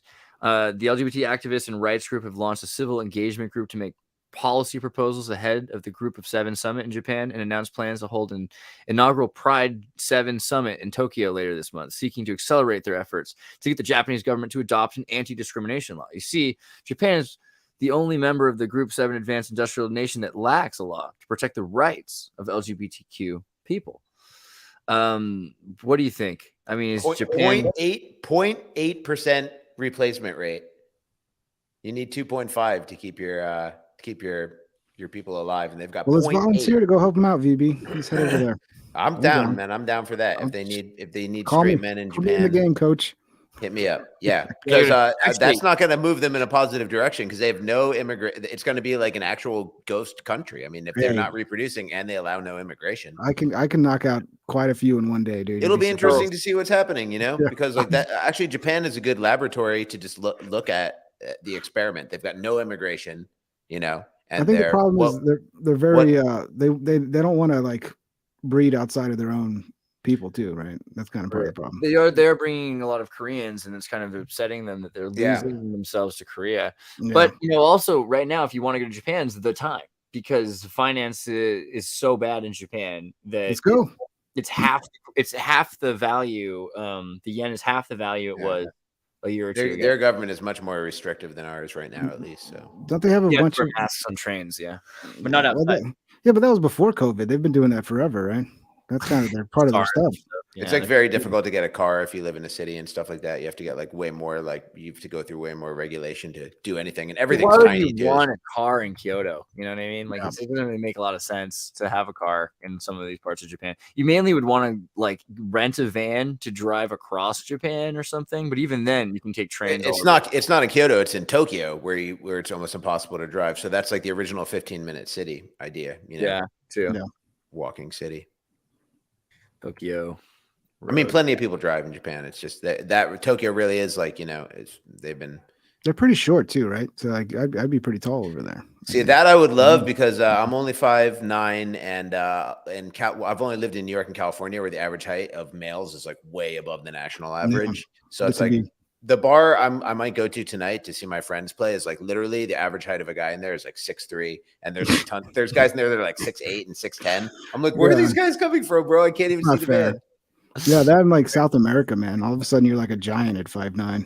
I've thought about it. Just it's not even that I want to be dominant or anything. Just like the line of sight thing. I hate seeing other people's backs. It's the ladies, man. Move to Thailand to see over everyone's head. Maybe you should just go to like more Irish pubs or something. How dare you? I should go kick Owen Benjamin in the shins. Oh my God. Don't say that. He's gonna do 10 podcasts talking about how much he hates you now. Like 100 weeks of just destroying me. I would kick him in the shins, man. He talks too much crap. I'm half Jewish too, man. Oh Jesus, he's part Jewish too. He's like a quarter Jewish. Yeah, I think that's how that happened. Yeah. Okay, but also we were talking about Trump earlier, and so I think about the Tesla Trump thing again. It's been a minute since anyone's really like bothered to think about this, but again, with AI technology futurism, it was Cynthia Sue Larson talking about AI in the future, traveling back to the past and talking to us. I mean, this would be the moment where we start to see AI ourselves interacting more, even if it was that AI in 100 years is talking to CERN. That's just Switzerland in the 80s. So this is this precipice point where we're all starting to interact with it. Do you have thoughts on John Trump and the idea of his Tesla paperwork? It's crazy that's true. Like I was saying, there's so many things that indicate there's this deep occultic level to everything that's going on in like boring old politics right now, but at the same point, this is the kind of thinking that we've been conditioned to consider crazy, like to think, oh, what's really going on with Donald Trump is like, he's a reincarnation of a pharaoh. And when the Stargate opens and the Lions Gate aligns, all this stuff, it's like, but then they're talking about it and it seems kind of legit. And Trump's uncle was the guy to go through all of Tesla's experiments. And in there was like, time machine and time travel stuff. And then, you have like the Ingersoll Lockwood books and all this stuff. Like I'm deeply, I've been in all these rabbit holes. I just don't know if any of it's true. Some people are like, I've seen it. It's heterodox. It's sexy. This is my new truth. I don't believe the old TV truth. Now I believe the internet truth. And I'm like, I think this might all be bullshit. I have no idea. But, it definitely is maddening to try to stay even Steven and be like, just remember, I don't really know any of this stuff. This is all just suggestions and patterns and random pieces of puzzles that sometimes fit together. But I don't really know if, the U.S. military is looking for Nephilim bodies and Hillary Clinton is with Moloch and all this stuff. And they say crazy stuff. Oh, you're muted. You're muted, dude. I was just saying, yeah, Hillary Clinton was probably just using code words. She was saying Nephilim. Why would those be their code words, though? Then they're mocking us. Then they planted that information to drive us crazy, because the fact that she would even know about Nephilim bodies, why would she know about that? She's a 70-year-old lady. How much time is she spending on YouTube? So that would mean they are the creators and the purveyors of those conspiracy theories to drive us mad and just have us chasing wild goose chases. So either she was really looking for the stupid Nephilim bodies, or they're the people behind the fake story about them to keep us chasing our tail. Or maybe she's just into the same conspiracies that a lot of regular people are into. But that's not a regular. Nobody who doesn't spend time on YouTube knows anything about Nephilim bodies. It's not like they talk about that. Maybe she got a lot of time on her hands. Yeah, I mean, like, she goes and to their, like, and their little ambulance driving around searching up the Nephilim. she goes to Maybe. I museums don't around think the so. world. She goes to Haiti. You know, she's interested in giants. I could see that being a thing. You know, there was a weirder thing that I saw, which is Greta Thunberg got an honorary degree in theology. I mean, isn't that like a religious study? How's this work? I don't know. They're just virtue signaling. It's all virtue signaling. Well, she didn't actually study it. They're just giving her an honorary one. Why they selected to give her an honorary one specifically in theology is strange, because isn't she an atheist? Yeah, This is should what have theology. But there are a lot of atheists who study theology, actually. That's kind of But like this is what they do to celebrities all the time. Like they just start giving them honorary degrees and all kinds Right. of BS. I mean, and it's just Nobel Prizes and all this crap. Yeah. They didn't even ask for it. yeah. And Right. of course, she's like the it girl now that everybody's got a virtue signal to. I find her extremely impressive. I don't agree with her on anything, but I find her ability to operate in the world at her age to be extremely, extremely impressive. You know, that she's able to handle all this responsibility and attention at that age. And she's so motivated and dedicated, you know, even if it is she though? you know, I mean, well, that's- she's that's- spending enough time outside. You know, what she's doing right there looks uncomfortable to me. I don't want to spend 5 minutes doing that. Yeah, Looks like but she's she's tucked in getting- for a long time out there in the cold. I she's wouldn't want to getting- deal with any of that, bro. She's becoming Saint Greta now. She's becoming like an icon of the Yeah, world. I'm just saying it so- ain't easy. Like most kids, if you ask them to carry that load and fill that role, wouldn't be able to do it, you know? Unless Yeah, she's not really a kid and she has that disease that makes you look young or something. She got fetal alcohol disease or whatever, fetal alcohol syndrome. I'm impressed I by mean, her. a lot And of she's people. so young, she could change her mind and get into other things and be a totally, you know, You productive give person. somebody a taste of that fame, man. They'll do a lot of things to keep that fame going. Yeah, she likes to get carried away. Yeah. Yeah, a I'm just lot. saying she's so young and she's so impressive, though. So hopefully she can Yes. change and have better ideas. I don't know if she really believes this climate stuff or not. Do you remember the amazing tweet she made on her 18th birthday? It was like one of the best internet trolls of all time. She had her hair all combed out and straight, and she's like, "I'm 18. I'm finally free." She's like, "Screw the environment." I'm going to go get a gas car right now. Like everything, and it was impossible to tell if it was a satire or not. You know, it was like I was even like, maybe she really was being controlled. You know. But She's it was being her groomed. trolling, you know. That's very smart. She's being groomed to be in some political position at some point. See if Just you can watch. find her tweet with the straight hair, her 18th birthday tweet. I just see Children of the Corn every time I see her. I don't know. What do I type? 18th birthday tweet? Yeah, maybe. If that doesn't work, I'll give up. But She looks so young. She looks like she's 10 years old, dude. yeah, there it is. The top left one. That's it. Oh. Thank you so much for all the well wishes. Tonight you will find me down at the local pub. Secret behind the climate. I can't. Yes. Yeah, they cut off the- there. Yeah, she's Yeah, basically, I don't person. care about any of this climate bullshit. I'm 18 now. I'm going to go get drunk and have fun. Oh, okay. Here's the full one here. She was saying that like her parent, basically that her parents were forced her and put her hair in the pigtails, and that none of that was her, you know. And she got a flat earth shirt. School strike conspiracy. My evil handlers who can no longer control me. Oh, that's right. And that was when she was wearing the Flat Earth Society shirt. Yeah. Flat Mars. Flat Mars Society. Yeah. Why is her thumb so So weirdly red, right? discolored? Yeah, what's she been doing with her thumb? Disturbing. Signing deals with the She devil and disturbs blood. me in many ways. Very She's a little disturbing. girl. Yeah, she's an adult now that she looks like she's 5 years old in an adult body. It's disturbing to me. I think she's 19. Look at her. She's 19. She looks like a freaking toddler. Sorry, I shouldn't I don't know. I think she's going to be an important person. You know, we're going to see. Yeah, we're going because to be. the World Economic Forum's grooming her to be the big celebrity. I didn't say she can be good, but I think she's going to be powerful. You know, Yeah, in 20 years she's going to be ruling the world, and yeah, hopefully I'm dead by then. I'm just impressed by all these young people that can maintain life as in the public eye. It's, you know, public eye is a scorching thing. What's Yeah. going on with Kim.com? I mean, wasn't he trying to start the New Zealand technocratic movement and to save the Technocratic Party of New Zealand? And then they stopped him from being able to run or something like that as a president in New Zealand, right around the time that they elected the lady who took over New Zealand and forced all the gun laws and closed everything down. No idea. Kim.com, you had pulled up his article earlier, or something that he'd said, and I think a lot of people are familiar with like Mega Upload and the behind the scenes story of him, right? I'm not that familiar. I know I follow him on Twitter.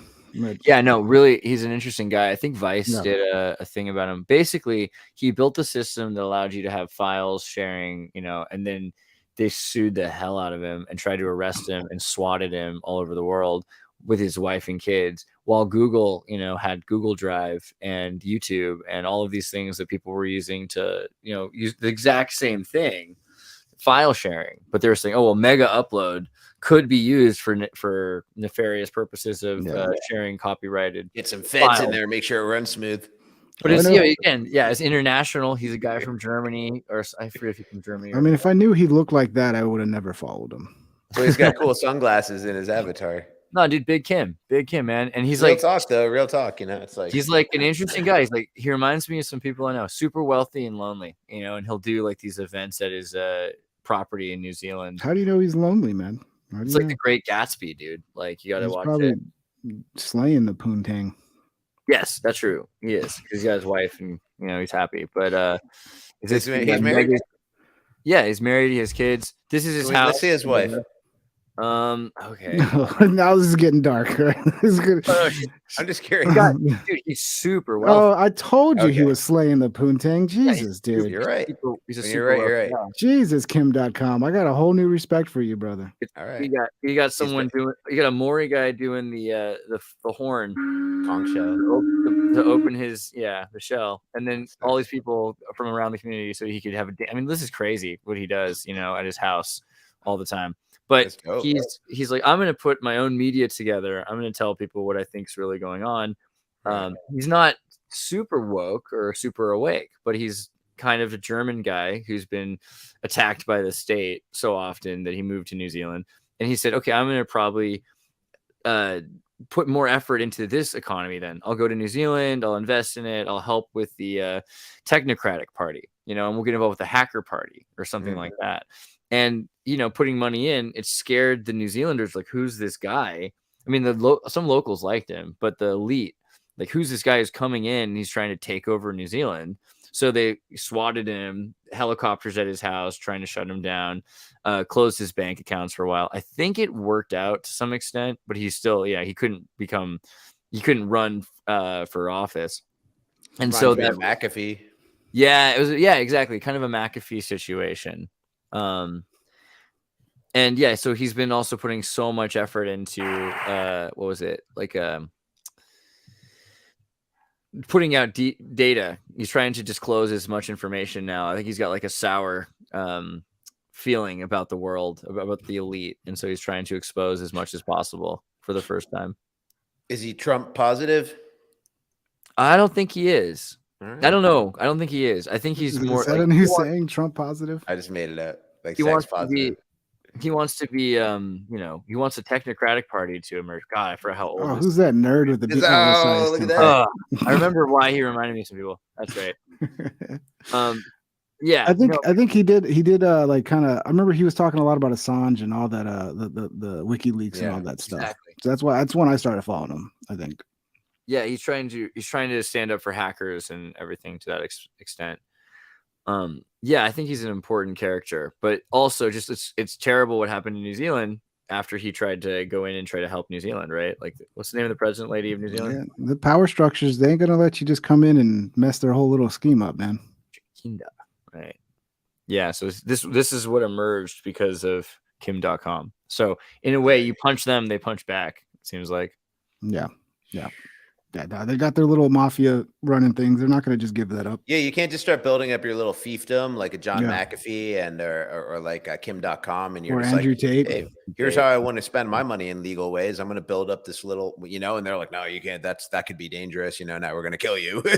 You have to go to the power structure first and like bend down to them and like bend over. Well, that should be a good illustration to people of the way life always is. That's called law of the jungle, and might makes right, and you can build up this whole facade of democratic systems and stuff like that. But at the end of the day, the powerful people can do what they want. You always got to kiss the ring, man. Mm-hmm. And somebody said there's a lot of testosterone in this chat, and I know I got a lot. I got at least 80%. I haven't checked mine. I am turning 47 soon, but hopefully a regular amount. It's popping out my eyeballs. Oh shit! What about you, Xirtus? I mean, I think I'm, on more testosterone than progesterone and estrogen by balance. I have good boob tautness. Yeah, they're not drooping. Right. I got very Californian, really. Supersized trapdoor spider discovered in Australia. What do you guys think about giant spiders? I We need to should see kill it them all. an extra quarter or so. Yeah, You should burn them all. I don't know. Do they hurt people or do they just look creepy? Nah, just get rid of them. Did you know that too. spiders Just don't kill have 'em. muscles and they move by blowing air into their limbs? Now, I talk about alien creatures. Yeah. I mean, that's basically farting. You know, they're just pushing. What do they eat? Birds? I mean, dang. They can eat anything Insects. they want. That's Well, they what's just cool. drink Some of them blood, eat- right? They're vampires. some Or of they them eat birds, liquefy. but- They liquefy everything and drink it. yeah, I think most of them eat insects, but the bigger ones can they can eat birds. I just Dude, think it's that we could use crazy spiders. to share a planet with these things. The webs are just so amazing and beautiful. Yeah. We could harness giant spiders to build houses. You know, whole communities that were just woven out of spider silk. You know, Underneath the hollow earth, the giant spiders are like, we could harvest human beings to build out. It's like- Well, yeah, don't they have goats that like produce spider silk milk? Yep. Goat silk Yeah. is pretty I important. remember reading an article about like some sort of That's like one of elevator to Alex Jones's space. go-tos, bro. That's right Well, up there with they're- cave frogs. They were saying that if we could somehow harness spider silk, we could build like an elevator to space because it'd be strong enough to be able to be that. Yeah. That's what he heard. No, I read an For article. sure. That's But not that- Alex this Jo- does that's not exist. They Alex do make Jones.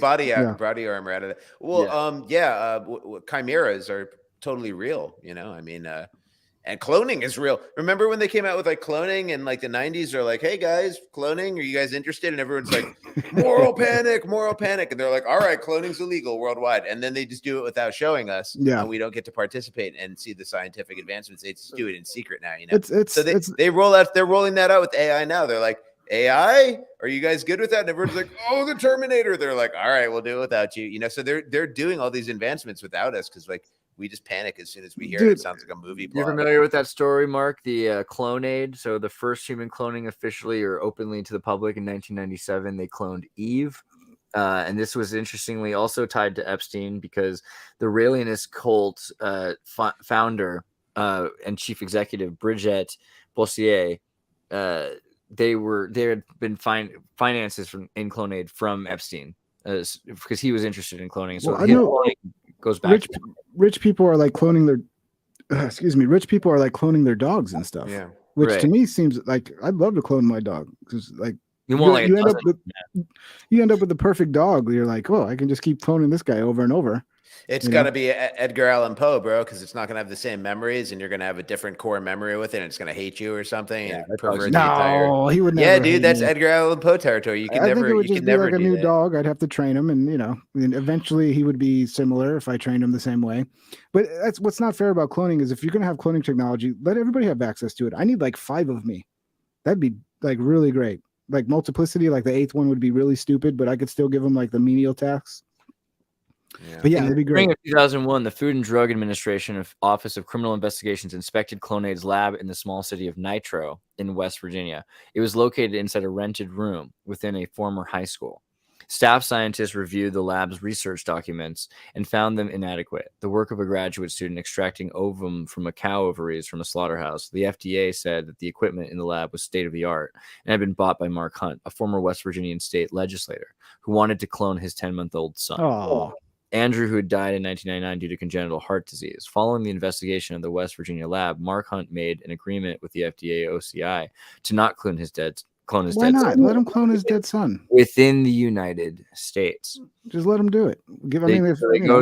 And that's where they go. So building the lab system in the Bahamas. In 2001, Bossier said that the woman who would be pregnant with a clone fetus in April. In other words, they in vitro fertilization, sort of. They're putting the egg back into a woman to gestate, but they're cloning outside and then putting it into a woman. So it's not like they're just raising it in a synthetic chamber. Yeah. It's basically you're impregnating somebody with the DNA of that specific person, right? Right. She said Yeah. that the cells had reached the blastocyst stage, but she refused to speak of any specific implantations or pregnancies associated with them. Let's go down a bit. December 27, 2002, Bossier, Aurelian bishop and CEO of Clonade, announced at the press conference in Hollywood, Florida, that Clonade had successfully performed the first human reproductive cloning. Bossier said that the mother delivered Eve by cesarean section somewhere outside the United States and that both were healthy. Dr. Bossier did not present the mother of the child or DNA samples that would allow for any confirmation of her claims at the Well, press that's a little sketchy. I think that's fair, though, after what the situation is. You don't want them tracking down this clone, and they want to live a real normal life. Supposedly that she moved to Israel and living a normal life.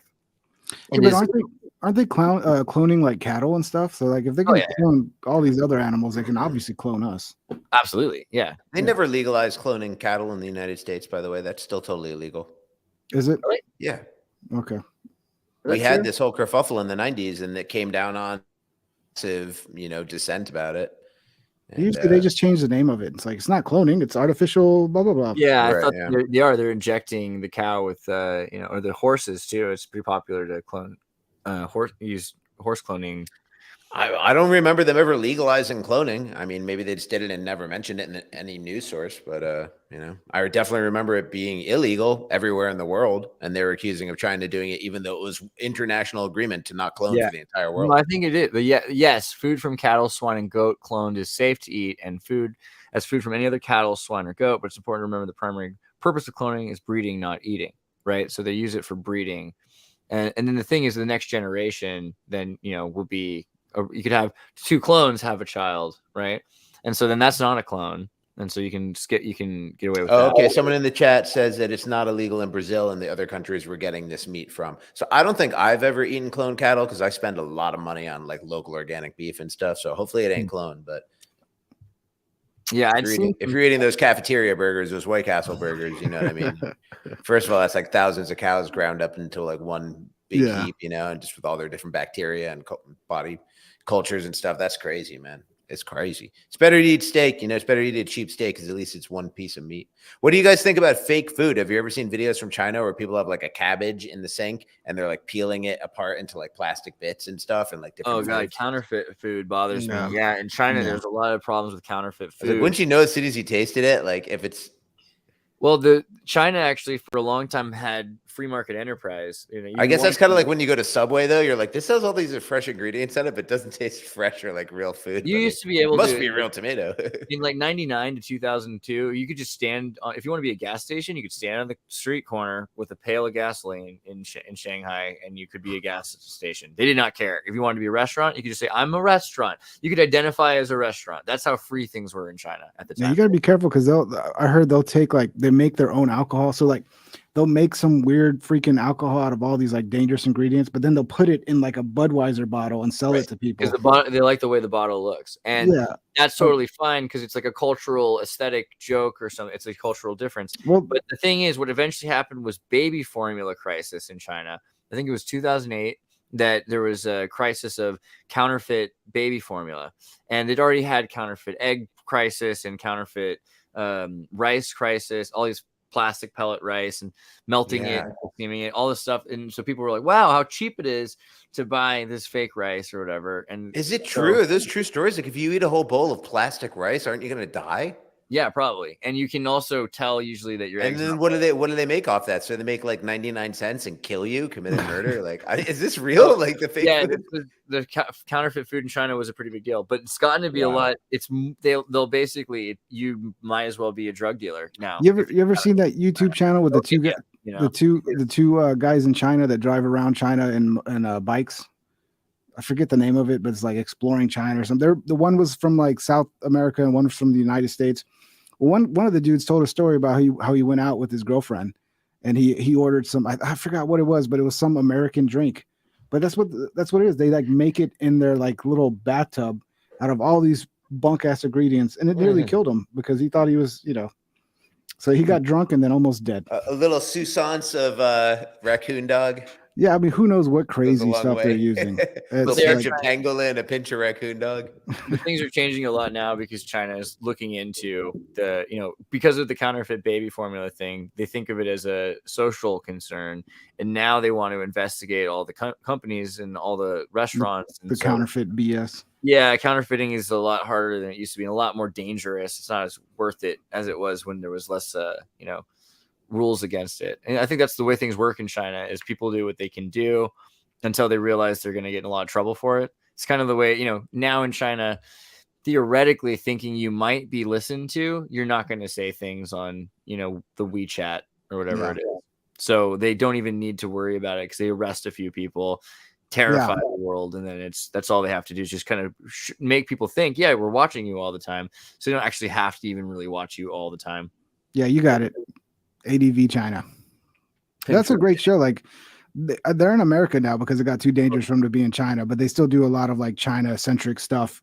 But yeah, back in the day, they used to just ride around China in bikes and like show everybody what China was like. They'd go to all those big ghost cities and stuff that are just out there, nobody living there. Also, just to confirm, the FDA did approve cloned meat as safety for consumption as of 2008. Yeah, that's what I thought too. Yeah. When did they legalize cloning? At least as of 2008. Oh, it's human cloning. We are not going to do it because of ethics violations in America. Yeah. China was going to go cows, no problem. So it's just human cloning that's illegal. Yeah, but again, with internationally, I believe. Maybe I'm wrong on that too. You can do human cloning in the Bahamas and in other places, and then and if they have a kid somewhere else. So let's say someone goes to the Bahamas and injects a clone into their uterus, and then they go to the United States and they give birth to the clone in the United States that was gestated from their uterus from the Bahamas, right? You can get a clone somewhere and then be born in the United States still. There's loopholes to this. Yeah, how would they know if it was even a clone? Right. They wouldn't, right? Yeah. Right. And so the likelihood that this is more common than people realize, that there are a lot of clones probably, that the Eve is not necessarily even the first, but just that they kind of publicly are accepting that this has happened. I mean, it kind of fits in with the line of how are we going, the Cabbage Patch Kids after the World Fair, like where are we going to come from, how are we going to exist if a bunch of people get sterile, and it looks like sperm rates are dropping and eggs are, people are becoming infertile. What's the future? What's Japan going to do? I mean, Japan could solve their problem. They could just guarantee that a certain amount of Japanese babies will be born on time whenever they want. You can do that tax. Sorry, go No, ahead. go ahead. I was just going to say, you could do taxes, just give people a huge tax bonus for every kid. I mean, that's how you create a baby boom. Or just not tax people at all. Inquisitive has a great comment. He says, can you guys look into Sam Wilson, Uncle Sam? He's the originator of USDA, and I can't help but wonder if the pork and beef were people during the Civil War being fed to the armies. Sam Wilson, USDA. What do I have to type in? I love cannibalism. Sam Wilson, cinematic universe. That's all I got. It's going to be hard. Sam Wilson, creator of the originator of USDA. I did type. He's a freaking Avenger. Good luck. Yeah, it's going to be hard. Maybe this guy. Hey. I don't know. Yeah, famous meat packer, personification of Uncle Sam. Maybe, I don't know. Were there stories that he was eating humans? Apparently, somebody thinks that the pork and beef was actually people. That'd be interesting. You need to make a YouTube video on that, dude. I wouldn't be surprised. Don't most people think that McDonald's has like some human in that pink slime or something? That's like the whole point of it. Well, I think Diet Coke had like something about aborted fetuses. There's Pepsi, yeah. The story I heard about Jimmy Hoffa is that he was ground into sausage. Into breakfast sausage. Wow. Italian breakfast sausage. That story about Pepsi is so crazy, man, that people could know that and still support that company at all. It's like you have to be so. I don't even think it's satanic and evil and stuff like that. I think it's just people are so. Their approach to life is so dumb. They're just like, I have a job. I'm going to move up the ranks. I'm going to make money. I'm going to get to do the things I want to and get a pretty girl to marry. And I'm going to keep doing what I'm doing now. And then what they're doing now is they're using aborted fetal cells in Pepsi taste testing. You know what I mean? So it's like, I think it's just so stupid. They use it in a lot of. I mean, it's a big heme. Yeah, it's a big business. HEM or HEAM or heme. That was one of the first things Project Veritas was whistleblowing on, right? The selling of aborted babies and stuff. There's a guy who used to do a bunch of great videos called In Pursuit of Truth 1776, and he had a whole thing on heme, KFC, and all the Yum properties like KFC, Taco Bell, all them, and Planned Parenthood. And he had like all these Planned Parenthoods that are right next to KFCs and like heme factories. And he's like, these are all in the same town. Like they abort the baby, it gets turned into heme, and then they put it in the KFC. But he had like, he showed you Google Maps, like everywhere in America, there's one of these heme factories. There's a KFC and a Planned Parenthood right there. I was like, I don't know. I mean, yeah, it could be a syllogism, but it is interesting. It's hard to find this guy's stuff now. The guy was brilliant. He was a voice actor too, so his stuff was real high quality. I don't want to bring race into it, but most, yeah, I'll leave it there. It's a good business practice. It's a good business practice, you know? Brutal. Eve, the first human clone. I don't know. This is a thing I'm still thinking. If we're in the process of producing clones, then most people, they don't want to reproduce. This is an easy way to guarantee that also certain genes don't reproduce, because you just like wipe out everybody except for the ones that you want to keep. What are we talking about now? It's hard to keep up. I was talking about the clone still, but human cloning. I mean, yeah. I mean, you want to talk about aborted fetal tissue and synthetic flavoring. I'm also interested in that. The fact that they don't use aborted fetal tissue anymore, but they did. Well, because there was a big outrage over it, man.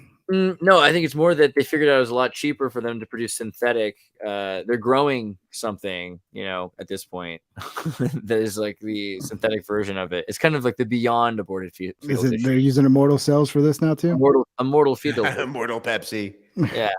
And you know, that's a pretty good branding right there. Yeah, right. Immortal nachos at Taco Bell. What are we doing? Are we trying to create a crayon disease? Or are we trying to make people like the taste of aborted fetal tissue of human, or what's? Yeah, I mean, that's I always, it's my favorite thing to bring up. But The Golden Child with Eddie Murphy, the Eddie Murphy movie from the 80s. Oh God, yeah, that movie is he's a detective or whatever, and he's got to find like basically like the chosen one from like Shangri-La who's been kidnapped by like a satanic cult.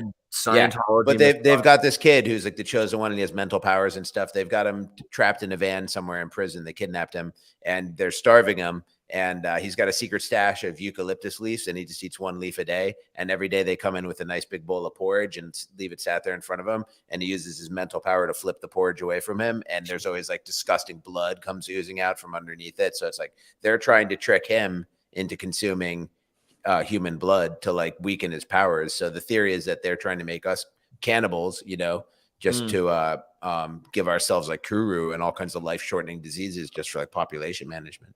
Suzanne is insane. She said that babies taste like pork. How do you know that, Suzanne? Have you tried a baby? Suzanne. Come on, Suzanne. I don't know. I mean, The Golden Child is a weird movie for a lot of reasons, though. I don't know. Just the idea of like his self-awakening and the weird dream ritual at the end. Oh, yeah. Like it's a great movie. That movie's like the initiation of Eddie Murphy. It's a weird cult movie. What do you guys think? Do you think they're forcing a cannibalism on us?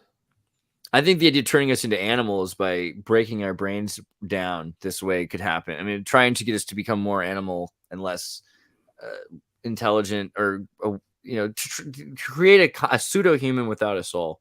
But what do you think about the corruption angle of like corrupting someone somehow by, you know, once you eat like human flesh, like you're damned or something in some maybe scientific way that we don't understand? But that's what the Bible implied, at least. You know? Wasn't there some media articles about that, about like cannibalism not being, or like the future is that, like I don't know. Yeah. I've seen some weird articles about. Yeah, totally. Yeah, they're pushing it. Yeah, they're building just like with the whole rainbow flag. They're building up to the P. You know, it's the same way with the whole vegan thing. They're building up to cannibalism. Like these are like major trends they've been working on for like 100 years. You know, don't waste anything. You have to wonder why.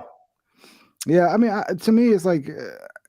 We've probably talked about this before, but if you're in a life and death situation and there's a bunch of dead bodies and it's survive or not survive, then that's different. But if you're choosing when there's other options to eat people, that's a problem. That's a problem. Yeah, rude though. I mean, it's like inbreeding. It doesn't work. Like you get bad genetic results from that, and when you there's all kinds of diseases that you get from eating human flesh. Well, I mean, you just got to stay away from the brain. The prions are in the brain. I don't know. Some people say that, but there's definitely I've done a lot of research. This video, you think it's safe to eat the rest? You think it's safe to eat the rest of the human body except for the brain? Yeah. It's not just humans; it's primates. You can't eat primate brains. They got prions. You get prion disease. But there could be other undiscovered stuff. Just eating there could be. There could be. You just got to cook it well. You know, just like pork. Got to cook it well. Widespread cannibalism, a viable solution to global hunger. No, I would just like to say cannibalism. I mean, look what YouTube wants to push, the idea that cannibalism is the future. And there was that CNN guy that was like eating. He's brain. He ate brain. Yeah. Well, that was dumb. That's where you get Prion from. Yeah, no But kidding. look, if we're ever on we go on a plane and we get in a wreck and we end up on a deserted island and I'm dead, you guys are welcome to eat me. I'm not going to have a problem with that, as long as you don't kill me to eat me. Okay, and I hope you guys would let me eat you if you happen to be dead. But you're not going to warn us not to eat your brain? I thought we were friends. Well, no, I told you not to eat my brain. I mean, but what if it's the last thing left is my brain? You might not have a choice. Yeah, I think you just fry it. What, Andreas ate the whole rest of it while I wasn't looking? You can't burn the prions off. That's the scary part, I don't know. But yeah, I mean, you're welcome to eat me. Okay, I'm very. I got a lot of fat. Yeah, likewise. I wouldn't. But I wouldn't recommend anybody experiment with just eating weird stuff. I used to be that way. I used to be a chef, and I do like 9-course tasting menus and just eat like anything. I'd love to try new things, but like now I'm like the most conservative eater ever. I ate like 4 things. Yeah, so it was bad for my health. Yeah, I do believe there's people need to find out like what's good for them and what's not. Like everybody has a thing, like things that they don't tolerate very well and things that they do. Yeah, I'm scared there's a whole race or a subset of humanity that just eats. That's what they're supposed to do, is eat people. Like that's what they've been doing for so many generations. It's like, part of, you don't do this. It's like milk and Scandinavian people, and we're all like, we just can't handle we can't handle milk, cannibalism. But that's their whole. That's terrifying. Yeah. Did they have a movie like The Golden Child to convince? Yeah, The Society, right? 1989. You've seen that, right? No, I mean the people who. Never mind, the fictional people in your story. I meant. Yes, but that movie, 1989, The Society. That's all about that. Yeah, that's basically. That's the one with Jon Stewart. I don't remember who's in the movie. I mean, is it? Oh no, that's a different one. No, Society is the movie where like this elite family raises this boy. Right. Yeah. I remember now. It's not really his son, and his family are just they're like, it's horrifying. You got to watch it.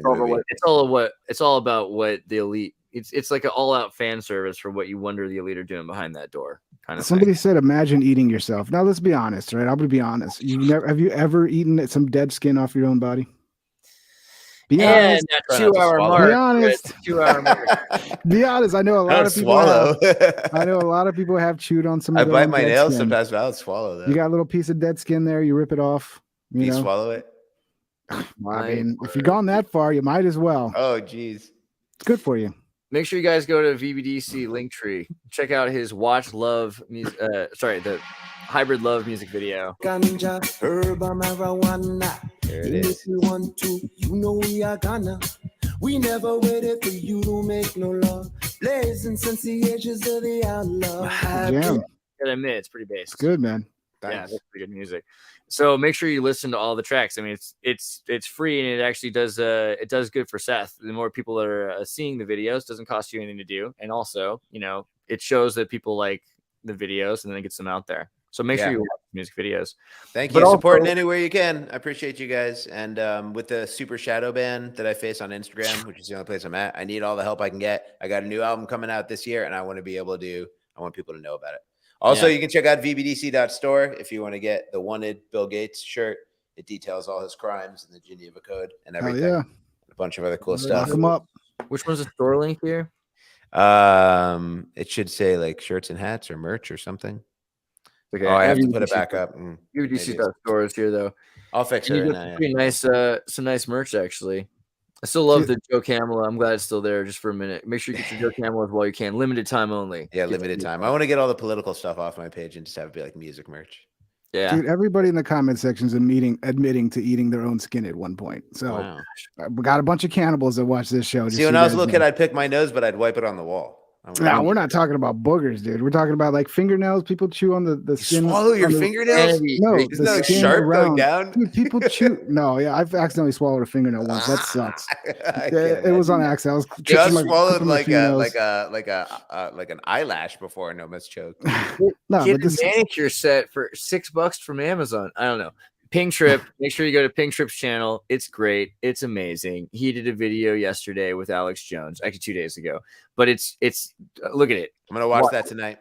Yeah, it's really good. I really enjoyed it. I mean, if you haven't seen the first one, you have to also watch the prequel. But this is, I think, even better than the prequel. I mean, you did a really good job here, and Alex is hilarious and high energy, and you're seriously funny. And I think you did a really good job. And your Your hair looks great, Mark. Look at your hair there. It's not bad. As I said, if you think I look good, that's like my worst angle ever. That whatever angle, that's the worst angle. So if I look good there, that's like George Washington crossing the river. You know, that's what it feels like. It's a good.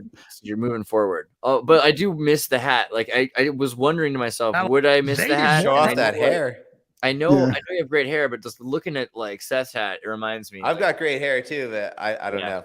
You having the hair so you can show I have that to you style got it, and I don't. So I was just put like on a hat when I come on. So much going on. Well, maybe I'll bring the hat back at some point. Legit. Well, I hope I put on the hat when I get out of the shower just to like go do the next thing or whatever and keep my hair out of my face. And then I have like flat hair the rest of the day. That's why I'm like always wearing. I need to one day just get out of the shower. You gotta get curlers so you can do like the pirate thing. Oh, it's there you go. Curls. That'd be kind of legit.